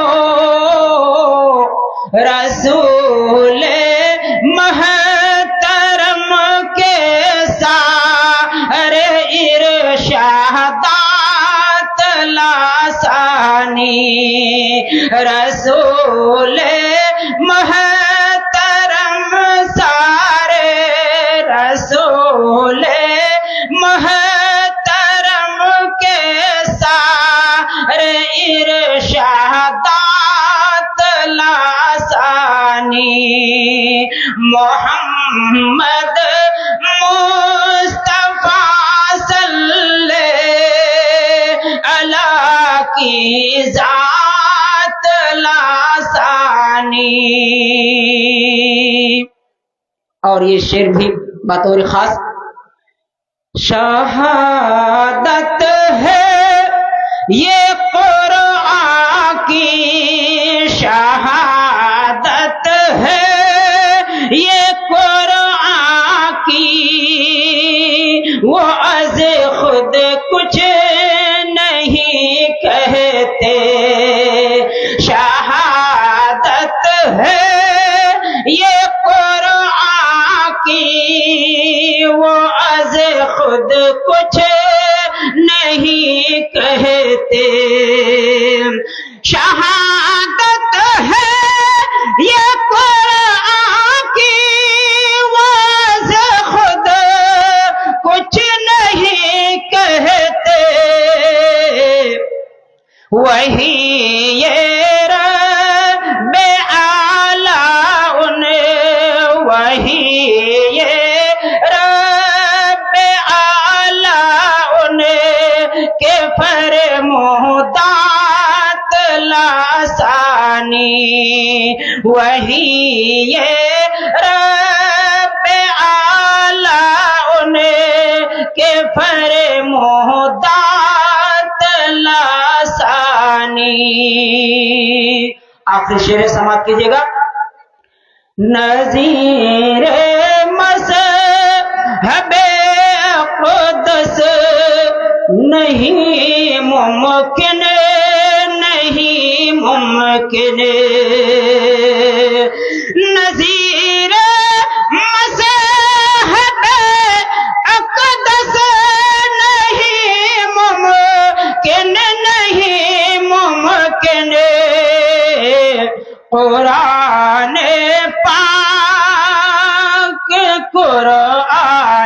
पाक की सभी आयत है लासानी मोहम्मद मुस्तफा सल्ले अला की जात लासानी मोहम्मद मुस्तफा सल्ले अला की जात लासानी और ज़बान पाक से निकले हुई हर बात लासानी।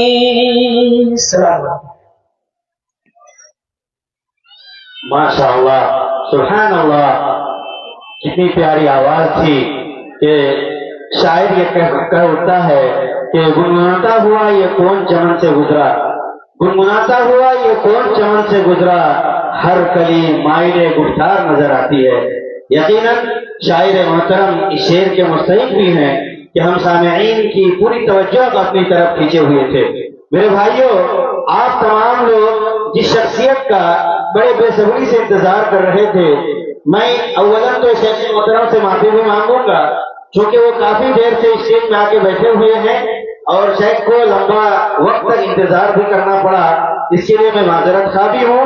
मैं बिना किसी ताखीर के आपके चहीते मुकर्रिर नौजवान खतीब बेबाक सुरीली आवाज और दमदार आवाज के साथ खिताब करने वाली शख्सियत फजीलतुल शेख मौलाना इबादुल्लाह साहब हफज़हुल्लाह, मैं शेख मोहतरम को इस शेर के साथ दावत दूंगा कि तुम आ गए हो तो कुछ चांदनी सी बातें हो, तुम आ गए हो तो कुछ चांदनी सी बातें हो, जमीन पे चांद कहाँ रोज रोज उतरता है।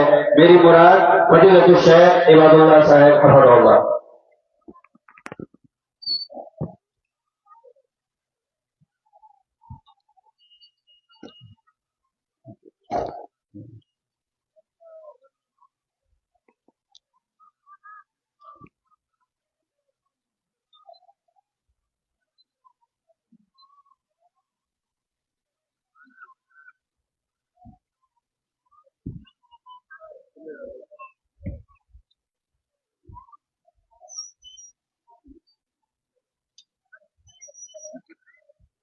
अस्सलामु अलैकुम व रहमतुल्लाहि व बाराकातुहू।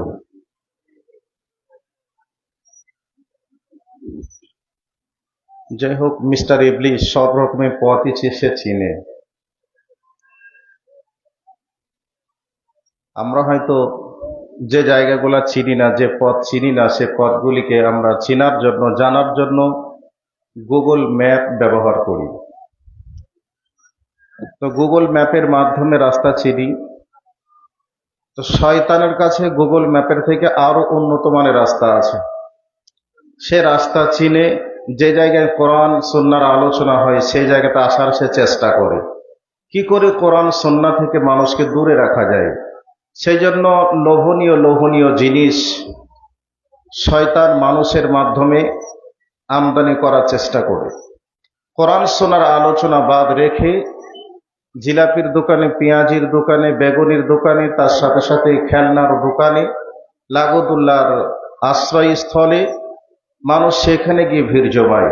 ঠিক আজকেও সেই রকম একটা পরিবেশ তৈরি হয়েছে। ভাইয়া যারা রাস্তাতে দাঁড়িয়ে আছেন, মেহেরবানি করে আল্লাহর রাস্তে বসে যান। রাত্রি 10:30 হয়ে গেল। 10:30 হয়ে গেল। যার জন্য আজকে আপনারা এসেছেন সেই জায়গাতেও একটু সময় দিন। মা বোনদেরকেও বলছি আপনারা নীরব দর্শকের ভূমিকা পালন করুন। আমি বেশিক্ষণ আপনাদের কাছে আলোচনা করব না, অতি অল্প টাইমে আলোচনা করব। যেহেতু আমার পরেই প্রধান বক্তা আসবেন, উনি আলোচনা করবেন ইনশাআল্লাহ। আমি 11:30 পর্যন্ত স্টেজে থাকবো, মোটামুটি 1 ঘন্টা। সেই জন্য আপনারা একটু ধৈর্যের পরিচয় দিয়ে বসে যান। যারা সামনে দাঁড়িয়ে আছেন, রাস্তাতে ঘুরছেন, ক্রয় বিক্রয় গল্পগুজব লেনদেনে রয়েছেন, তাদেরকে বলছি ক্রয় গল্পগুজব লেনদেন বন্ধ রেখে আপনারা মহতী সভাতে বসে কোরআন সুন্নাহর আলোচনা শুনে নিজের জীবনকে মানুষরূপে গড়ে তোলার চেষ্টা করুন। এ দাওয়াত ও দাবি রেখে বক্তব্যের বিষয়টি শুরু করছি। ইন্নাল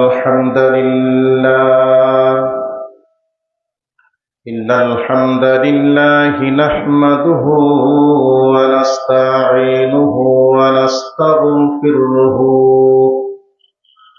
ونعوذ بالله من شرور أنفسنا ومن سيئات أعمالنا من يهده الله فلا مضل له ومن يضلله فلا هادي له وأشهد أن لا إله إلا الله وحده لا شريك له وأشهد أن محمدا عبده ورسوله أما بعد أعوذ بالله من الشيطان الرجيم بسم الله الرحمن الرحيم قل يا عبادي الذين أسرفوا على أنفسهم لا تقنطوا من رحمة الله وقال رسول الله صلى الله عليه وسلم كل بني آدم خطاء وخير الخطائين من التوابون। উপস্থিত সম্মানিত চলমান সভার নির্বাচিত সুযোগ্য সভাপতি সাহেব, উপস্থিত ওলামায়ে কেরাম, সামনে বসে থাকা ইসলাম পিপাসিত শ্রোতামণ্ডলী, পর্দার অন্তরালে অবস্থানরতা আমার জননীর জাতি মা ও বোনেরা, প্রশংসা একমাত্র রব্বুল ইজ্জাতের জন্য। তিনার শেখানো ভাষা থেকে একটি বাক্যের মাধ্যমে প্রশংসা আদায় করি, সকলে বলি আলহামদুলিল্লাহ।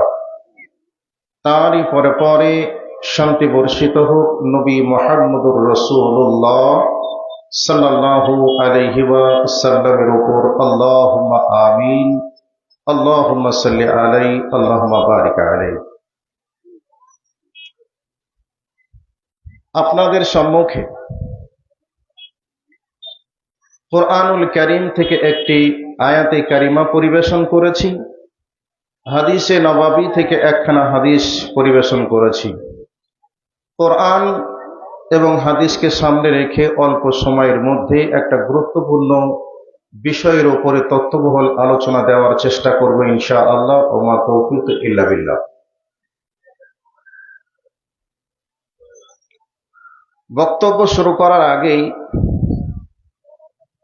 ছোট্ট মতো কয়েকটি কথা আপনাদেরকে বলছি।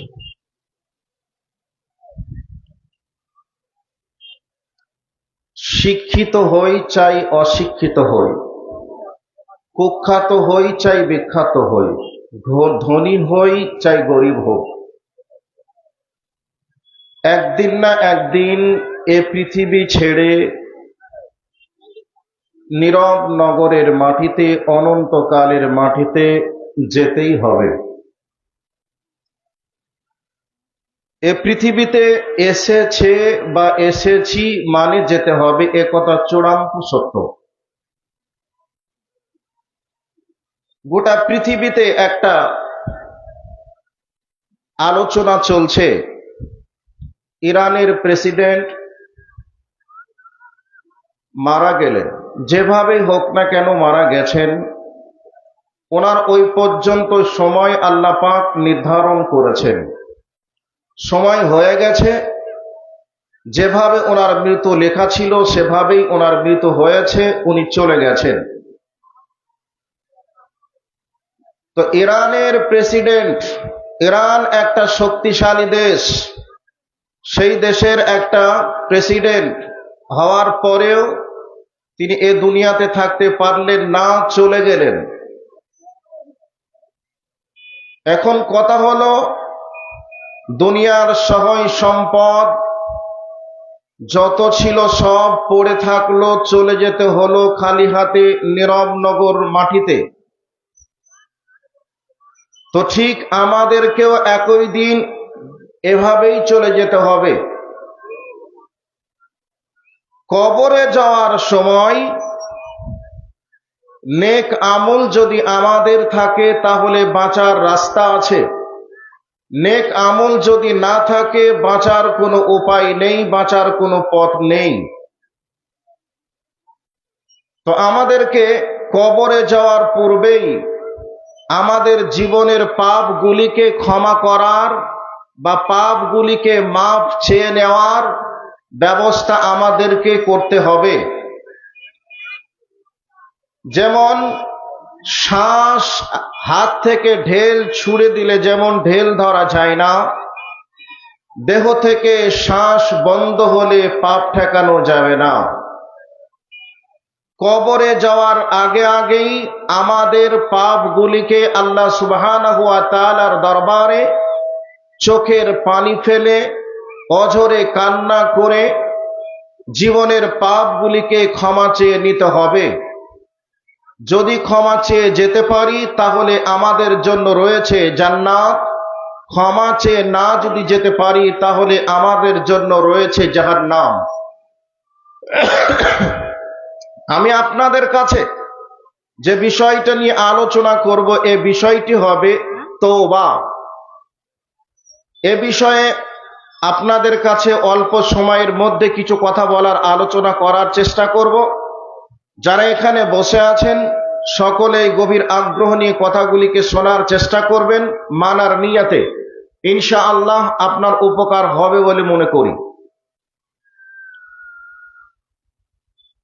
আল্লাহর নবী সাল্লাল্লাহু আলাইহি ওয়াসাল্লামের মতো মহান মানুষটি, যিনার আগের পাপ ক্ষমা, পরের পাপও ক্ষমা, সেই মানুষটিও পর্যন্ত দিনে 70 বার পর্যন্ত ইস্তেগফার করতেন, আল্লাহর কাছে ক্ষমা চাইতেন। অন্য বর্ণনায় এসেছে আল্লাহর নবী দিনে 100 বার পর্যন্ত আল্লাহর কাছে ক্ষমা চাইতেন। কোন মজলিসে বসে থাকতে থাকতেই আল্লাহর নবী ইস্তেগফারের দোয়া 70 বারের অধিক তিনি বলতেন। তাহলে যেই ব্যক্তির জীবনের পাপ বলে কি জিনিস নেই বা পাপ বলে কি জিনিস ছিল না, এরপরেও আল্লাহর কাছে ক্ষমা চাইতেন 70 বারেরও বেশি, অন্য হাদিসে এসেছে 100 বারের অধিক তিনি আল্লাহর কাছে ক্ষমা চাইতেন। আবার কোন সময় তিনি মজলিসে বসে থাকতে থাকতেই ইস্তেগফারের দোয়া 70 বারের উপরে তিনি বলতেন। তাহলে তিনার পাপ ছিল না, এরপরেও তিনি এতবার ক্ষমা কেন চাইতেন? হযরত ওমর রাদিয়াল্লাহু তাআলা আনহু, যার প্রসঙ্গে নবী করিম সাল্লাল্লাহু আলাইহি ওয়াসাল্লাম বলেছেন, আমি হলাম শেষ নবী, আমার পরে যদি কেউ নবী হতো তাহলে সেই নবীর টাইটেলটা হযরত ওমরকে দেওয়া হতো। সেই ওমর রাদিয়াল্লাহু তাআলা আনহুর আমলে বা আল্লাহর নবীর জীবদ্দশাতে একবার আকাশ থেকে মুনাফিকের লিস্ট চলে আসলো। এই মুনাফিকের লিস্টটা হযরত উবাই বিন কাবের কাছে আল্লাহ রাসূল রাখলেন। এই অবস্থায় হযরত ওমর রাদিয়াল্লাহু তাআলা আনহু শুনতে পেলেন, জানতে পারলেন মুনাফিকের লিস্ট আল্লাহর পক্ষ থেকে এসেছে, আর ওই মুনাফিকের লিস্টটা হযরতে উবাই বিন কাবের কাছে রাখা হয়েছে। এই অবস্থায় আল্লাহর নবীর কাছ থেকে যখন শুনলেন, হযরত ওমর রাদিয়াল্লাহু তাআলা আনহু রাত্রিতে আর বিছানাতে ঘুমাতে পারলেন না। একবার ডান কাত একবার বাম কাত, মোটা মোটা নিঃশ্বাস ফেলছেন, আর ঘুমাতে পারেন না। এই অবস্থায় তিনি ভাবছেন যে আল্লাহ, আমার নাম মুনাফিকের লিস্টে যদি এসে যায় তাহলে বাঁচার পথ এখনো আছে। মুনাফিকের লিস্টে যদি নাম এসে যায় তাহলে মহা বিপদের মধ্যে পড়ে যাব। আমার নাম ওই মুনাফিকের লিস্টে নেই তো। এইরকম ভাবনা চিন্তা করছেন, ডান কাত আর বাম কাত মোটা মোটা নিঃশ্বাস ফেলছেন। বিছানা মনে হচ্ছে যেন কাটা ভোঁকা করে ভুগছে, রাত্রি আর পার হচ্ছে না। শেষ পর্যন্ত হযরত ওমর রাদিয়াল্লাহু তাআলা আনহু আস্তে আস্তে হাঁটতে শুরু করলেন, আর তিনি ফুঁপিয়ে ফুঁপিয়ে কান্না করতে করতে উবাই বিন কাবের বাড়ির দুয়ারে পৌঁছালেন। আস্তে করে ডাক দিলেন, ভাই উবাই বিন কাব। গলার আওয়াজ শুনেই বুঝতে পারলেন হযরত ওমরের কণ্ঠের আওয়াজ। কি হলো ভাই? এবার হযরত উবাই বিন কাবকে বলছেন, ভাই, আকাশ থেকে বা আল্লাহর পক্ষ থেকে মুনাফিকের লিস্ট রসুলের কাছে এসেছেন, আর ওই মুনাফিকের লিস্ট আল্লাহ রসুল আপনার কাছে রেখেছেন। তবে আমি জানি না কার নাম ওই মুনাফিকের লিস্টে আছে, এবং আমি জানতেও চাই না কার কার নাম আছে। তবে আমি ওমর জানতে চাই আমার নাম আছে কি নেই। যদি থাকে তাহলে আল্লাহর ভয়ে কেঁদে কেঁদে কেঁদে কেঁদে চোখের পানি ছেড়ে দিয়ে মুনাফিকের লিস্ট থেকে নামটা কাটার মতো ব্যবস্থা করব। আর যদি না আসে তাহলে আমার সুস্থির নিঃশ্বাস পড়বে। এই অবস্থায় হযরত ওমর রাদিয়াল্লাহু তাআলা আনহুর কথার উত্তরে হযরত উবাই বিন কাব তখন বললেন, ভাই ওমর, তোমার নাম এই মুনাফিকের লিস্টে আসেনি। তাহলে হযরত ওমর কত বড় একটা ব্যক্তি, যেই ব্যক্তির ব্যাপারে রাসূল সার্টিফিকেট দিচ্ছেন, আমি হলাম শেষ নবী, আমার পরে যদি কেউ নবী হতো তাহলে ওমরকে দেওয়া হতো সেই নবীর টাইটেল। অথচ সেই ওমর রাদিয়াল্লাহু তাআলা আনহু তিনি আল্লাহর ভয়ে তিনি চোখের পানি ছেড়ে দিয়ে কান্না করতে শুরু করলেন। রাত্রিতে আর বিছানাতে ঘুমাতে পারলেন না। সেখানে গিয়েও তিনি জানার চেষ্টা করলেন না কার কার নামটা মুনাফিকের লিস্টে আছে। তো বর্তমান সময়ের আমরা যদি হতাম তাহলে বলতাম, ভাই, কার কার নামটা আছে একটু আমাকে বলো তো। ওই লিস্টেই শুধু যদি আমার নাম থেকেই যায় তাহলে তো আমার নাম একা নেই, আরো আমার সঙ্গে আছে, তো তাদেরও যা হবে আমারও তাই হবে। এইরকম ভাবনা চিন্তার বা এইরকম ভাবনা চিন্তা মানুষ করত। কিন্তু হযরত ওমর রাদিয়াল্লাহু তাআলা আনহুর চিন্তাধারা কেমন ছিল এই ঘটনা থেকে একটু হলেও আপনারা বুঝতে পেরেছেন। এবারে চলে আসুন, হযরত ওমর রাদিয়াল্লাহু তাআলা আনহু কোন এক সফর কালে তিনি রাস্তাতে চলছেন। এমতো অবস্থায় তিনি রাস্তাতে যেতে যেতে এবার তিনি জিজ্ঞাসা করছেন, কে আছো গো? তোমরা এমন কেউ আছো? কোরআনের সব থেকে হতাশা ব্যঞ্জন আয়াত কোনটা আছে তোমরা আমাকে একটু বলবে কি? তোমরা বলো। পিছন থেকে এবার আওয়াজ চলে আসলো, আল্লাহ পেছন থেকে আওয়াজ চলে আসলো, ফামান ইয়ামাল মিসকালা যাররাতিন খায়রান ইয়ারা ওয়া মান ইয়ামাল মিসকালা যাররাতিন শাররান ইয়ারা। এই আয়াতটা যখন পড়লেন হযরত ওমর রাদিয়াল্লাহু তাআলা আনহু এমন ভাবে কান্না শুরু করলেন, চোখের পানি পড়ে পড়ে পড়ে পড়ে যেন দাড়ি ভিজে জামার উপরে পড়তে শুরু করলো। এরকম কান্না করতে করতে এবার আবার হযরত ওমর বলছেন, কে আছো গো? তোমরা আমাকে কেউ কি বলবে কোরআনুল কারীমের ভিতরে আসা পূর্ণ আয়াত কোরআনে কোথায় আছে তোমরা কি কেউ বলতে পারবে? পিছন থেকে এবার আওয়াজ চলে আসলো, লা তাকনাতু মির রাহমাতিল্লাহ। এবার আওয়াজ দেওয়া হলো যে আল্লাহর রহমত থেকে নৈরাশ হয়ে যেও না, আল্লাহর রহমত থেকে নৈরাশ তোমরা হয়ে যেও না। নিশ্চয় মহান রব্বুল আলামিন তিনি পাপকে ক্ষমা করবেন। এই জন্য আল্লাহ রব্বুল আলামিন বলছেন, قل يا عبادي الذي أسرفوا على أنفسهم لا تقنطوا من رحمة الله إن الله يغفر الذنوب جميعا। এবার আল্লাহ রব্বুল আলামিন বলছেন, কুল ইয়া ইবাদিয়াল্লাযী আসরাফু আলা আনফুসিহিম, হে আমার বান্দা বান্দিরা যারা ভুল করে নিজেদের নফসের উপরে জুলুম করে নিয়েছো, পাপ করে ফেলে দিয়েছো, অতএব তোমরা পাপ করার কারণে তোমরা নৈরাশ হয়ে যেও না, হতাশ হয়ে যেও না।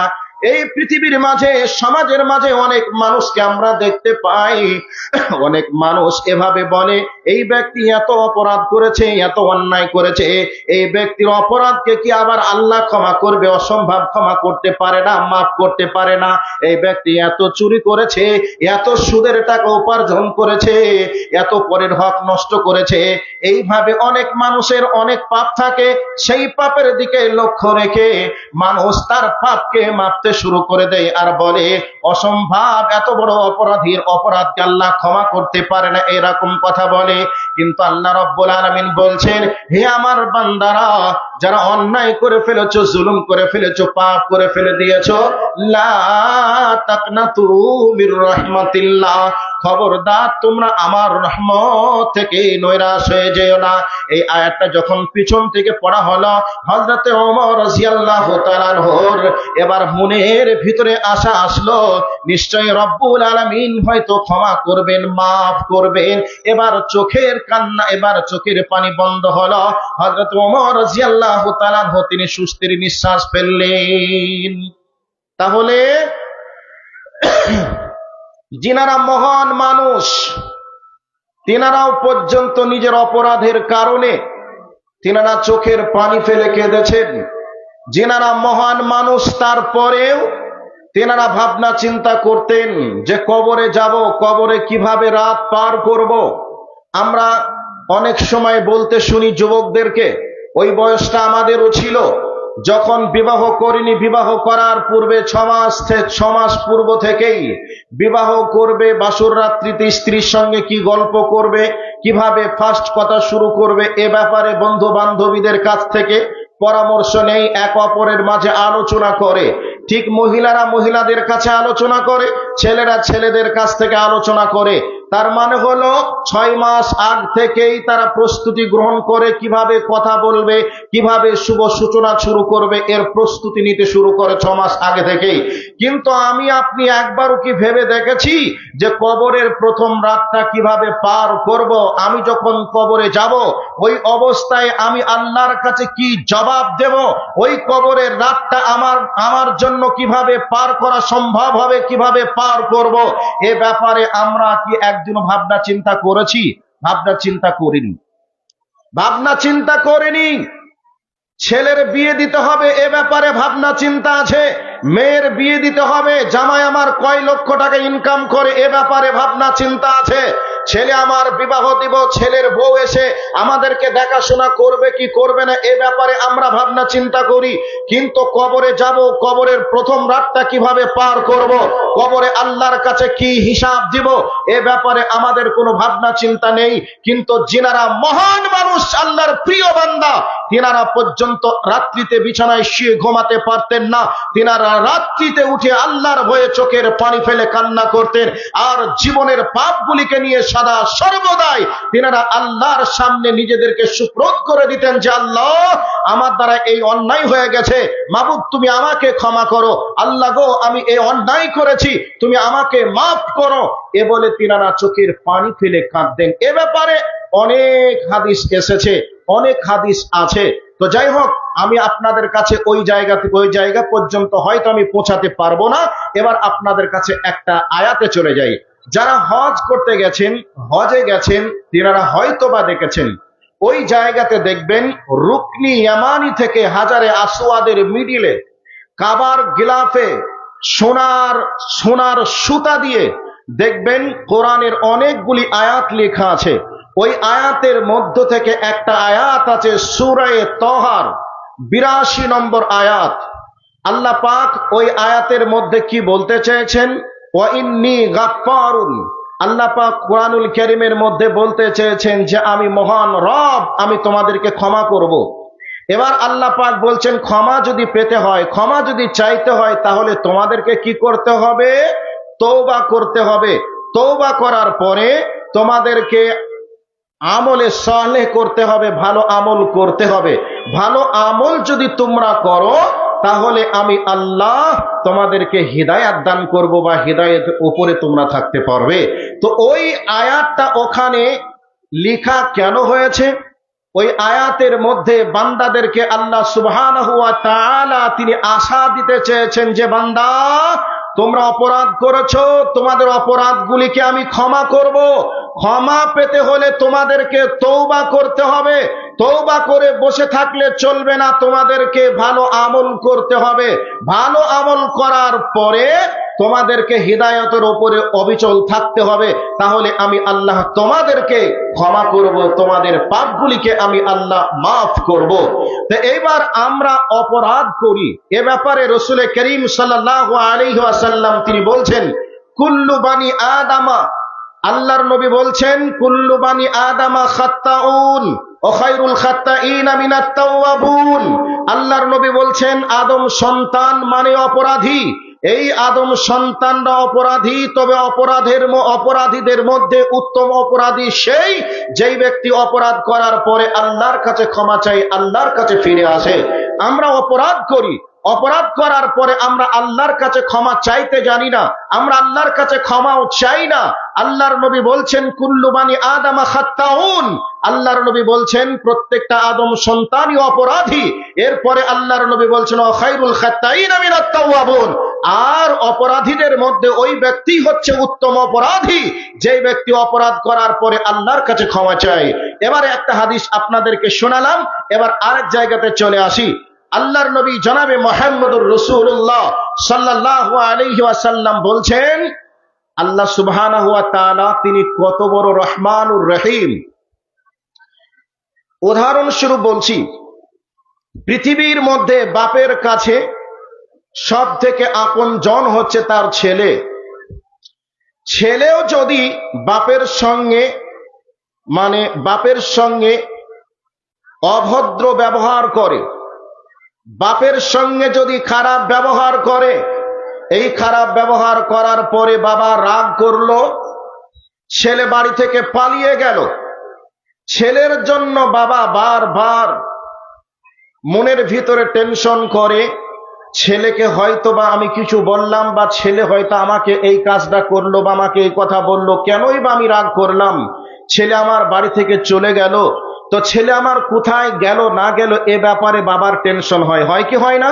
হয়। কিন্তু ছেলের জন্য বাবা এ কথা একবারও বলে না। ছেলে যদি বাড়ি এসে আমাকে যদি বলতো যে আব্বা তুমি আমাকে ক্ষমা করে দাও, আমাকে মাফ করে দাও, তাহলে হয়তো আমি মাফ করতাম। এ কথা মনে মনে ভাবতে পারে, মনে মনে বলতে পারে, কিন্তু ছেলেকে কোনোদিন বাপ বলে না যে বেটা তুই আমার কাছে আয়, তো আমার কাছে ক্ষমা চা, আমি তোকে ক্ষমা করব, এইরকম কথা প্রকাশ্যে বলে না।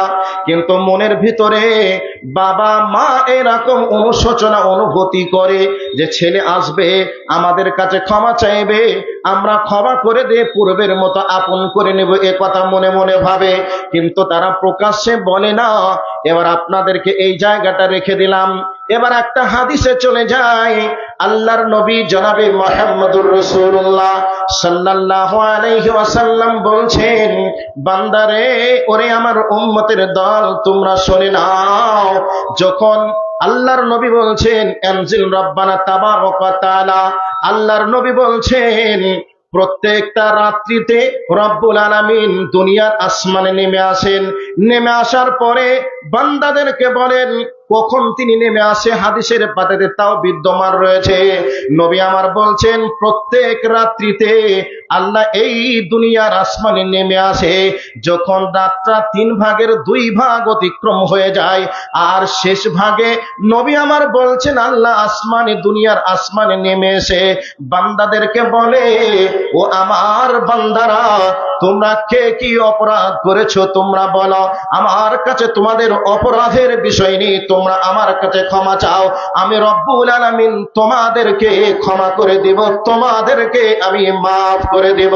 এবার এই হাদিসটার সঙ্গে বাস্তবে মিলিয়ে নেন যে আল্লাহর নবী বলছেন যে আল্লাহ বান্দাদেরকে ক্ষমা চাওয়া, ক্ষমা করার জন্য এই দুনিয়ার আসমানে নেমে এসে বান্দাদেরকে প্রত্যেকটা রাত্রি বলতে থাকে, বন্ধুরে, কিন্তু আমাদের সন্তানরা যদি আমাদের সঙ্গে রাগান্বিত হয়ে যায়, রাগ অভিমান করে, বা আমরা যদি আমাদের বাবা মার সঙ্গে রাগ অভিমান করি, এই অবস্থায় বাবা মা কোনোদিন আমাদেরকে ডেকে বলে না, আয় তোদেরকে ক্ষমা করে দিব, আয় তোরা আমার কাছে ক্ষমা চা, তোদেরকে ক্ষমা করে দেব, বরং এ কথা বলে না, বরং তারা মনে মনে ভাবতে পারে এই অবস্থাতে এবার আপনার সন্তান আপনার উপরে রাগান্বিত হয়ে কোথাও যেন চলে গেল, কয়েকদিন বাড়ি আসলো না, মনের ভিতরে বারবার আপনার মন যেন আনচান আনচান করে, ছেলে আমার কোথায় গেল, কি হলো, কি হবে, এরকম ভাবনা চিন্তায় মনে আপনার শান্তি নেই, খাবার খেতে গিয়েও যেন আপনার রুচিবোধ হচ্ছে না, খাবারে মন চাচ্ছে না, এমতো অবস্থায় গভীর রাত্রিতে শুয়ে শুয়ে আপনি ভাবছেন, না জানি আমার কলিজার টুকরা নয়নের পুতলি সন্তান আমার কোথায় গেল, খেতে পেলো কি পেলো না, এই ব্যাপারে ভাবনা চিন্তা করছেন। এরপরে আপনার ভিতরে এমন যেন রাগ হয়ে আছে, ছেলে আমার সঙ্গে এইরকম দুর্ব্যবহার করেছে, আমি তাকে আর বাড়িতে উঠতে দেব না, আমি তাকে আর বাড়ির ভিতরে আশ্রয় দেব না, আমার সহায় সম্পদ অন্যজনকে দিয়ে দেব, তবু যেন আমার সন্তানকে সহায় সম্পদ দিব না। এদিকে মনের রাগ হচ্ছে, এদিকে ছেলের ব্যাপারে আবার টেনশন হচ্ছে। এই অবস্থায় মনে করে নিন আপনার ছেলে বাড়ির ভিতরে, বাড়িতে এমন সময় ফিরে আসছে গভীর রাত, এই অবস্থায় আপনি বাড়ির ভিতরে আছেন, আপনার সন্তান যেন বাড়ির বাইরে আছে, এই অবস্থায় গভীর রাত্রিতে আম্মা বলে ডাক দিয়েছে, এদিকে আব্বা বলে ডাক দিয়েছে, আব্বা আম্মা ডাকটা শোনার সাথে সাথে আপনার কান যেন আপনাকে বলে দিল, এই ডাকটা তো আমার 2 নম্বর সন্তানের ডাক, যে সন্তান আমার কাছ থেকে রাগান্বিত হয়ে রাগ অভিমান করে বাড়ি থেকে পার হয়ে চলে গেছে, সেই সন্তান যেন এসে আব্বা আব্বা বলে ডাকছে। এদিকে মনে মনে আনন্দ হচ্ছে, ছেলে আমার বাড়ি এসেছে, কিন্তু উপরে ছেলেকে বলছে, তুই গিয়েছিলি তো আবার কেন ফিরে আসলি, তোর মতো ছেলের দরকার নেই, যা যা যা। এরকম ভাবনা চিন্তা আপনার মনের ভিতরে আসছে এবং বলছেন। এই অবস্থায় আপনার সন্তান যদি দেওয়ালের বাইরে থেকে বা দরজার বাইরে থেকে আব্বা আব্বা বলে কাঁদে, আব্বা আব্বা বলে ডাকে, আর আপনি বাড়ির ভিতরে আছেন, পৃথিবীতে এমন কোন নিষ্ঠুর বাপ আছে বলুন তো, ওই বাপ কি সন্তানের ডাক শুনে ঘরের দরজা বন্ধ করে দিয়ে ঘরের ভিতরে থাকতে পারে? অসম্ভব, থাকতে পারে না। আপনার সন্তানের গায়ে যদি জামা কাপড়ে নোংরা আবর্জনা ময়লা লেগেও থাকে, আর আপনার শরীরে দামি পোশাক আছে, এরপরেও যদি আপনার সন্তান নোংরা জামা কাপড় নিয়ে এসে আব্বা বলে জড়িয়ে ধরতে চাই, মা বলে যদি জড়িয়ে ধরতে চাই, আপনি একবারও বলবেন না যে তোর গায়ে নোংরা আবর্জনা লেগে আছে, তো আমাকে জড়িয়ে ধরিস না, আমাকে স্পর্শ করিস না, এমন কথা বলবেন না। বরং সন্তান এসেছে, বুকের সঙ্গে জড়িয়ে ধরে সন্তানও কান্না করবে, বাপও কান্না করবে, আর এই অবস্থায় বাপ বলবে, বেটা রে তুই কেন গিয়েছিলি, বল বল বল, আমার সঙ্গে এ ব্যবহারটা তুই কেন এবার করলে বল, যদি আমার সঙ্গে ব্যবহারটা তুই এমন না করতিস, তোকে বাড়ি থেকে বার করে দিতাম না। সন্তান এবার বলবে, আব্বা আমি ভুল করেছি, অন্যায় করে ফেলে দিয়েছে। এ কথা যখনই বলবে, সন্তানের ভুল অন্যায় স্বীকার করার সাথে সাথে বাপ তখন বলবে, ছেলেরাই বাপের কাছে ভুল করে, অন্যায় করে, অতএব আর ভবিষ্যতে যেন এমন করবে না। এ কথা বলে সন্তানের সঙ্গে বাপের আগের যা মিল ছিল সেরকম ভাবে মিল হয়ে যায় কি যায় না, হয়ে যাওয়ার কথা হয়ে যাবে। বন্ধুরে আমার, বাপের সঙ্গে সন্তানের যতই ভাব ভালোবাসা হোক না কেন, যতই প্রেম ভালোবাসা হোক না কেন, যতই মায়া আদর যত্ন থাকুক না কেন, কিন্তু বান্দার থেকে আল্লাহর নবী বলছেন এই দুনিয়ার বুকে আল্লাহ রাব্বুল আলামিনের 100টা দয়া রয়েছে। 100টা দয়ার মধ্যে একটা দয়া, একটা রহমত এই দুনিয়ার বুকে নবীজি বলছেন পাঠিয়েছেন। আর ওই দয়া, ওই মায়াকে গোটা পৃথিবীতে যত প্রাণীকুল আছে সমস্ত প্রাণীকুলের মধ্যে তিনি বন্টন করে দিয়েছে। আর মহান প্রভু আল্লাহর কাছে তিনি আরো 99টা রহমত, 99টা দয়া তিনি তিনার কাছে মজুদ করে রেখে দিয়েছে। বান্দা যখন ভুল পথে চলে, অন্যায় পথে চলে, তখন আল্লাহ রাব্বুল আলামিন বলতে চান, ওরে আমার বান্দারা, তোমরা ভুল পথে চলছো, তুমি অন্যায় করেছো, তুমি ভুল পথে চলিও না, অন্যায় পথে চলিও না। তুমি আমার গোলাম, আমি হলাম তোমার রব। অতএব তুমি অন্যায় পথে চলছো কেন? তুমি অন্যায় থেকে ন্যায়ের দিকে চলে এসো। এই জন্য রব্বুল আলামিনের নবী বলছেন, আল্লাহ রব্বুল আলামিন দুনিয়ার আসমানে প্রত্যেক দিন নেমে এসে বলেন, ওরে আমার বান্দারা, তোমাদের কার কি প্রয়োজন আছে তোমরা বলো, আমি আল্লাহ তোমাদের প্রয়োজনকে পূরণ করব। বলো তো কার কি, কে কি অপরাধ করেছো, বলো আমি আল্লাহ তোমাদের অপরাধকে ক্ষমা করব, তুমি বলো। এইভাবে প্রত্যেকটা রাত্রিতে রব্বুল আলামিন দুনিয়ার আসমানে নেমে এসে বান্দাদেরকে ডাক দিতে থাকে, চলে আয়, আমি আল্লাহ তোদেরকে ক্ষমা করে দিব, মাফ করে দিব। প্রত্যেকটা দিন এভাবে আল্লাহর নবী এসে, আল্লাহর নবী বলছেন প্রত্যেকটা রাত্রিতে বান্দাদেরকে আল্লাহ রাব্বুল আলামিন তিনি এভাবে ডাকতে থাকেন। অপর একটি হাদিসে এসেছে, আল্লাহর নবী বলছেন যে আল্লাহ রাব্বুল আলামিন তিনি তিনার দয়ার হাতকে, ক্ষমার হাতকে তিনি রাত্রিতে প্রসারিত করে রেখে দেন, যে আমার বান্দারা দিনের বেলায় অন্যায় করবে, দিনের আলোতে, সূর্যের আলোতে অন্যায় করবে, আর রাতের অন্ধকারে উঠে তারা আমার কাছে ক্ষমা চাইবে চোখের পানি ফেলে। আমি আল্লাহ তাদেরকে ক্ষমা করার জন্য আমি আমার দয়ার হাতটাকে, আমি আমার রহমতের হাতটাকে তাদের জন্য আমি প্রসারিত করে রেখে দিই। আবার নবীজি বলছেন, দিনের বেলায় আল্লাহ তিনি তিনার ক্ষমার হাতকে, দয়ার হাতকে তিনি প্রসারিত করে রেখে দেন, যে আমার বান্দারা রাতে গোপনে তারা অন্যায় করবে, অন্যায় করার পরে আবার তারা দিনের বেলায় গিয়ে আমার কাছে ক্ষমা চাইবে, যে আল্লাহ আমি অপরাধ করেছি, তুমি আমাকে ক্ষমা করো, তুমি আমাকে মাফ করো। এই বলে আল্লাহর কাছে ক্ষমা চাইবে বলে আল্লাহ তিনি তিনার দয়ার হাতকে, ক্ষমার হাতকে তিনি দিনেও প্রসারিত করে রেখে দেন, রাত্রিতেও প্রসারিত করে রেখে দেন। শুধু বান্দা আমার কাছে ক্ষমা চাইবে, আমি আল্লাহ তাকে ক্ষমা করব। এ কথা নবীজি বলছেন। কাজে আমরা অপরাধ করেছি, মানুষ মাত্র অপরাধ করবে, কম আর বেশি, তো অপরাধ করে আল্লাহর কাছে ক্ষমা না চাওয়াটা সব থেকে বড় অন্যায়, সব থেকে বড় জুলুম। আমরা অপরাধী মানে আমরা মানুষ, মানে আমরা কম এবং বেশি অপরাধ করব। তো অপরাধ করার জন্য নবীজি পারমিশন দেয়নি, বা আল্লাহ পারমিশনও দেয়নি, কিন্তু আল্লাহ তিনি বোঝাতে চেয়েছেন তোমার অপরাধ যতই বড় হোক না কেন, আমার ক্ষমা তোমার কাছে অনেক বড়। কাজেই তুমি অপরাধ করে তুমি নৈরাশ হয়ে বসে থেকো না, তুমি বরং আমার কাছে ক্ষমা চাও, আমি আল্লাহ তোমাকে ক্ষমা করব। তো এবার কোন পথ হারা বান্দা যখন আল্লাহর কাছে ক্ষমা চাই, আল্লাহর কাছে মাফ চাই, তখন রব্বুল আলামিন কত খুশি হন, কত আনন্দিত হন। এ মর্মে একটা হাদিস এসেছে। সে হাদিসটা কি? আল্লাহর নবী বলছেন, কোন একজন ব্যক্তি মরুভূমিতে উট নিয়ে, খাদ্য নিয়ে, পানি নিয়ে সফরে চলে গেল। সফরে যাওয়ার পরে মরুভূমিতে ক্লান্ত হয়ে গাছের ছায়াতে যেন ঘুমিয়ে গেছে। এই অবস্থায় উটটা যেন তার কাছ থেকে কোথায় গায়েব হয়ে গেছে, আর খুঁজে পাচ্ছে না। ঘুম থেকে উঠেই দেখছে উটটার নেই। এবার উটটাকে খোঁজাখুঁজি করে দেখলো, কোথাও পেল না। ওই ব্যক্তি হতাশ হয়ে গাছের ছায়াতে ফিরে এসে ভাবতে লাগলো, এখন আমার মরা ছাড়া কোনো রাস্তা নেই, কোনো উপায় নেই। কারণ এটা হলো মরুভূমি, এই মরুভূমিতে পানি নেই, খাবারের কোনো ব্যবস্থা নেই। আর এই মরুভূমির বালুর উপর দিয়ে আমি যেন হেঁটে কোথাও যাওয়ার যেন কোনো ব্যবস্থা নেই।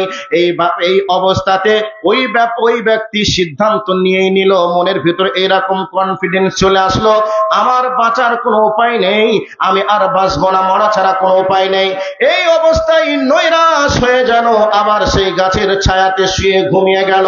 ঘুমের মাঝে স্বপ্ন দেখতে লাগলো তার যেন হারিয়ে যাওয়া ওটটা খাদ্য খাবার নিয়ে আবার যেন ফিরে এসেছে। এই অবস্থায় এই স্বপ্ন যখন দেখলো, দেখার পরে সে ব্যক্তি ঘুম থেকে উঠে চোখ খুলে দেখছে তার ওটটা যেন তার মাথার কাছে দাঁড়িয়ে আছে। এই অবস্থায় খুশি হয়ে আল্লাহকে বলছে, রব্বুল আলামিন, আমি হলাম তোমার রব আর তুমি হলে আমার বান্দা। তার মানে হলো তার খুশির তাড়নায় আনন্দে তার ভাষাও যেন পরিবর্তন হয়ে গেছে। তার মানে হলো আল্লাহকে বুঝাতে চেয়েছে, আল্লাহ গো তুমি হলে আমার বান্দা আর আমি হলাম তোমার রব। এ কথা খুশিতে আনন্দে বলে দিয়েছে। নবী আমার বলছেন, আল্লাহর কোন একজন পথহারা বান্দা অপরাধী ব্যক্তি ওই অপরাধের রাস্তাকে যখন বন্ধ করে দিয়ে সে যখন ন্যায় রাস্তা ধরে নেবে, এই অবস্থায় ওই ওঠারা ব্যক্তির থেকে রব্বুল আলামিন বেশি খুশি হয়ে যান, বেশি আনন্দিত হয়ে যান। এবার আল্লাহ রব্বুল আলামিন বলছে, বান্দারে তোমাদেরকে আমার কাছে তওবা করতে হবে, তোমাদেরকে আমার কাছে ক্ষমা চাইতে হবে, তওবা চাইতে হবে, তওবা করতে হবে।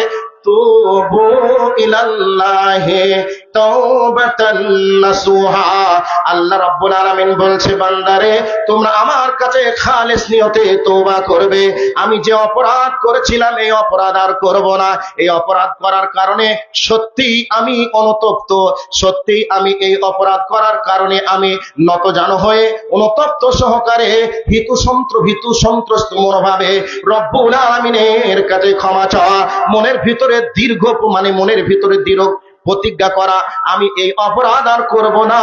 আর এই অপরাধের জন্য আমি নিজেই লজ্জিত, আমি নিজেই অনুতপ্ত। এই ভাবনা চিন্তা করে যে ব্যক্তি তওবা করবে, আল্লাহ রাব্বুল আলামিন তার তওবাকে ক্ষমা করবেন, তার তওবাকে কবুল করবেন, তার জীবনের পাপগুলিকে মাফ করে দিবেন। আল্লাহ রাব্বুল আলামিন কুরআনুল কারীমের মধ্যে অন্য আয়াতের মধ্যে বলেছেন যে আমার বান্দারা তোমরা যদি তওবা করো, তওবা করে তোমরা যদি আমার রাস্তায় ফিরে আসো আর জীবনেও যদি তুমি সেই অন্যায় কাজগুলি না করো, তাহলে আমি রব্বুল আলামিন তোমাদের নেকি, তোমাদের পাপগুলিকে আমি আল্লাহ নেকি দ্বারা রূপান্তরিত করে দেব। তোমাদের অপরাধগুলিকে আমি আল্লাহ নেকি দিয়ে তোমাদেরকে নেকি দিয়ে আমি পরিণত করে দিব, পরিবর্তন করে দিব। সেই রব্বুল আলামিনের দয়া কত, সেই রব্বুল আলামিনের রহম কত, সেই রব্বুল আলামিনের মায়া কত।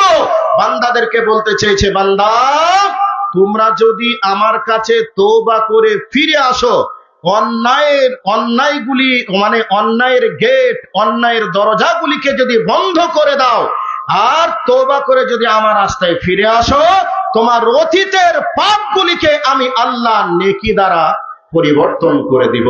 তাহলে এটা আমাদের জন্য কম দয়া, আমাদের জন্য কম মায়ার একটা বিষয়। কাজেই আমরা অপরাধ করে বসে থাকবো আর কবরে চলে যাব, আমাদেরকে জাহান্নামে যাওয়া লাগবে। অপরাধ করা হয়ে গেছে, এবার আল্লাহর কাছে ফিরে এসে আল্লাহকে বলুন যে আল্লাহ এই অপরাধ করার কারণে আমি লজ্জিত, আমি অনুতপ্ত, আমি আর অন্যায় করব না। এবার অন্যায় রাস্তা ছেড়ে দিয়ে ভালো কাজ আপনি করতে শুরু করলেন, আল্লাহ আপনার পাপগুলিকে ক্ষমা করবেন, মাফ করবেন। কাজেই আমাদেরকে আল্লাহ রাস্তায় ফিরে আসতে হবে। আমি আজকে এই বক্তব্যের বিষয়টি নিয়ে উপস্থিত হওয়ার কারণ একটাই, যে আজকে আপনাদের এই এলাকাতে হয়তো কয়েকদিন থেকে বৃষ্টি হচ্ছে, কিন্তু বেশ কিছুদিন কয়েকদিন পূর্বে গোটা পশ্চিম বাংলার প্রায় জেলাতে বৃষ্টির অভাবে অনেক টিউবওয়েলের পানি বন্ধ হয়ে গেছিল। মাঠের ফসলগুলি যেন নিচের দিকে দিনের দিন উপরের দিকে না উঠে নিচের দিকে বসে যাচ্ছিল। এই পরিস্থিতির উপরে কথা বলার জন্য এই বক্তব্যের বিষয়টি নিয়ে উপস্থিত হয়েছি। এবার আপনাদের কাছে টাইম ওভার হয়ে গেছে, ছোট্ট করে এবার একটা আয়াত বলছি। যখনই দুর্ভিক্ষ এসেছে, যখনই মহা বিপদ এসেছে, এই অবস্থায় যখনই ইসলামিক স্কলারদের কাছে গেছেন সমাধানের জন্য, তখনই তেনারা বলতেন যে তোমরা আল্লাহর কাছে তওবা করো, আল্লাহর কাছে ফিরে এসো, তাহলে আল্লাহ রাব্বুল আলামিন তোমাদেরকে বৃষ্টি প্রদান করবে।